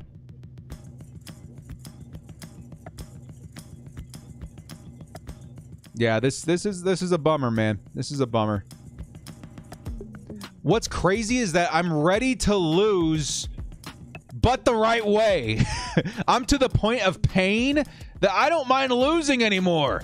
I just want to lose where the universe isn't taking everything and dumping the most ridiculous bad luck on our heads while it happens. Let us lose the right way. I don't want to lose because we lost our whole freaking roster to injury. I don't want to lose because the refs keep robbing us. I want to lose because we didn't put forth enough effort, and then that gives me hope that we can go back to the drawing board and fix things. I can't fix bad officiating. I can't fix, injuries. You can't fix any of that. It's just bad luck. It's just bad luck. And again, I'm not trying to take anything away from the Jags' victory. They played a heck of a game, man. They're a great team. Absolutely. But I'm just talking from the perspective of a Chargers fan that's just sad. I'm literally just bummed out. I want to see this team on the field. I want to see things like, I want to see football played out the way football's meant to be played out. We're just not getting that opportunity right now. And it's such a bummer. It's such a huge freaking letdown. Like, but you can't control it. So how mad can you really get at it? You can't get mad. I don't get mad at stuff like this. I just get bummed out. I just get sad. ETN has another great carry there, and it's going to give them the ball first and goal at the Chargers 9. But stand strong, Chargers fans. Jags fans will probably have a better grip on the situation, but everybody else in the NFL, this is going to be a long week for y'all. This is going to be a long week for me, too. Because people don't have the full perspective on the situation. When they see the score, it's going to be something like 35 or 37, 38 to 10. It's going to be bad. Okay, I'm just trying to help you guys. I'm trying to prepare you guys. It's going to be bad. Okay? And NFL fans do not have the full picture. They're not going to have all the information as to what's going on here. And we are going to get pretty ridiculed this week. We're gonna catch a lot of flack, is what I'm trying to say. We're gonna catch a lot of crap thrown our way, and it's gonna hurt, and it's gonna make this loss hurt even more, you know. But they don't know that we're down almost all of our starters. They don't know the situation. They don't know about the injuries. At least most of them won't. They don't know, and from that perspective and that lens, if we did have all our starters and this was the score, yeah. I'm wearing a rain suit because I think we deserve the crap getting slung at us this week. But they don't know. And I need you to kind of hold your ground a little bit. Stay silent, right? Stay quiet. Try not to let it affect you as much. Because they don't know. And we'll be back. Like, I mean, it's just a fact that at some point, you know, with the kind of injuries that we've seen, eventually we're going to see JC. Eventually, Bosa's coming back. Eventually, our offensive line will be back on the field. Eventually, we'll have Keenan. Eventually, this team will be at least 80% strength. And at that point, you're talking about the same Chargers that we were talking about at the start of the season. And that's a dangerous team. A very dangerous team. So all you can do is bide your time. Stay quiet. Give the team time to rest up and heal and figure things out. Because this roster is no laughing matter. But we need them to be on the field before they can prove that point. Clemson Tiger says, quit crying, make excuses. It's the NFL. Okay, what a freaking alpha thing to say, my man. Is that a Raiders picture or something right there? I mean, honestly, dude, what are you even doing here? These are the kind of personalities I'm talking about, man. Get prepared for stuff like this. It feels very, very basic. And these are the basic, nonsensical responses that you're going to get. Because, honestly, it's just that weird alpha mentality that people carry into the NFL. It's so manly to talk this way. It's kind of ridiculous, if I'm being honest. And honestly, it's kind of sad. What are you even doing here? Go celebrate with your team if you're a Jags fan. If you're a member of another team, go someplace else. We got our own thing going on right now. To say something that disrespectful, you're not going to be seeing my channel ever again. And honestly, it's just like it's a piss in the wind. We have the power to hide you, and you'll never be here, you know, in my comment section again. So you're out of my mind. But I just wanted to say that for anybody else that feels that they want to be as disrespectful, because literally, you're a fleeting passing inconvenience for me. And I'm the kind of I have the kind of mentality that I'm not going to hold on to that. But for my fans and for my community, I ask you to be respectful, because we are respectful of you. And we're here as a Chargers fan community talking about our season and our process. We don't need that kind of negativity from you guys. So me personally, respectfully, as the content creator and as the YouTuber and the host of the show, I'm asking my audience who are, you know, Jags fans, welcome. Any other fan, welcome in my chat. Just be respectful. Okay? Because I don't want to have to block anybody. I like, you know, smack talk when we can get it. But that kind of talk, I'm not going to accept it here. This isn't the place to do it. Okay, so please be respectful. Jag fans, again, you guys played a great game. You're more than welcome to come into my chat, interact with the Chargers fans. It's a crazy day that we're experiencing, but do it respectfully, okay? We're all, I mean, hopefully, most of us are adults here, and we don't have to have this sit-down talking to from Daddy Director again. All right? Appreciate that, guys. We got one from Mount Hill. It says, Daily on the hot seat, Sean Payton 2023. It opens up the conversation. I'm not giving up on Sean Payton yet, but it opens up the conversation. I cannot deny that part of it. Bolt up. Welcome to the crew, my man. Let's go. Yeah.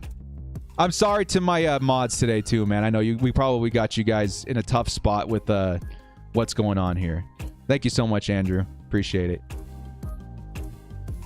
All you can do is control how you react, dudes. All you can do is control how you react, and that's it. That's it.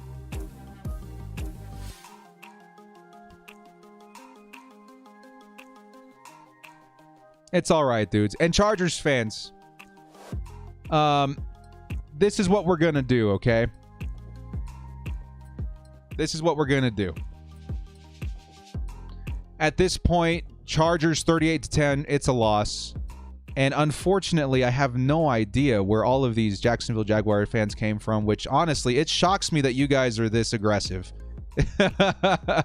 I mean, congratulations on your recent up and up, and congratulations especially to the classy Jags fans that we've been interacting with all night. You guys that are kind of like, I don't know what the disrespect is about, especially personally. That's weird. Piss in the wind, right? So respectfully, congratulations to the respectful Jags fans that we've been having fun interacting with tonight. Again, it's unfortunate the way this game went down, but we're actually going to end this stream a little bit early as respect to my mods. I don't want them to have to scramble with what we're seeing in the chat right now. And we'll be back tomorrow with our post-game video to talk about what we saw, some of the things that the Chargers need to do. But yeah, we've got, let me check the stats here real quick. We've got about 1,200 viewers in here, and a lot of them are just making my mods day not so good. And I don't want to put my mods through that. So we're going to end the stream just a little bit early here, guys. I'm sorry that the way that this game went down. We'll cover, again, anything that we missed at the end part of this game in tomorrow's post-game video. We were officially bullied off of the live stream by disrespectful Jags fans, which kind of sucks. But again, we saw and interacted with a lot of awesome and unique and kind and respectful Jags fans along the way. Huge congratulations to them on that front. I think your Jags are going to have a great season this year. To everybody else, I mean, try to find a better personality is all I'm going to say. You're not going to make it far in life with that kind of attitude, all right? And that, for me, is from one human being to another. Well, guys, thank you so much. This has been The Director. We'll catch you guys next time. Keep your head up, Chargers fans. It will get better. It will get better. We just got to get back at 100%. And we'll go over, again, all these details that we missed in the post-game video tomorrow. Much love to everybody. We'll catch you guys next time.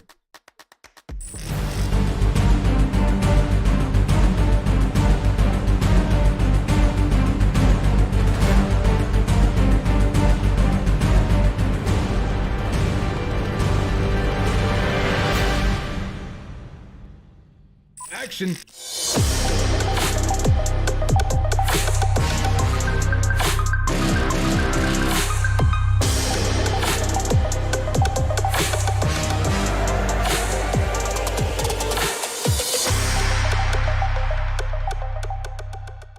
Want to watch football without the restrictions of blackouts or cable? Check out expressvpn.com to help you get access to all the live games. Sign up today using the link in the description to get 3 free months.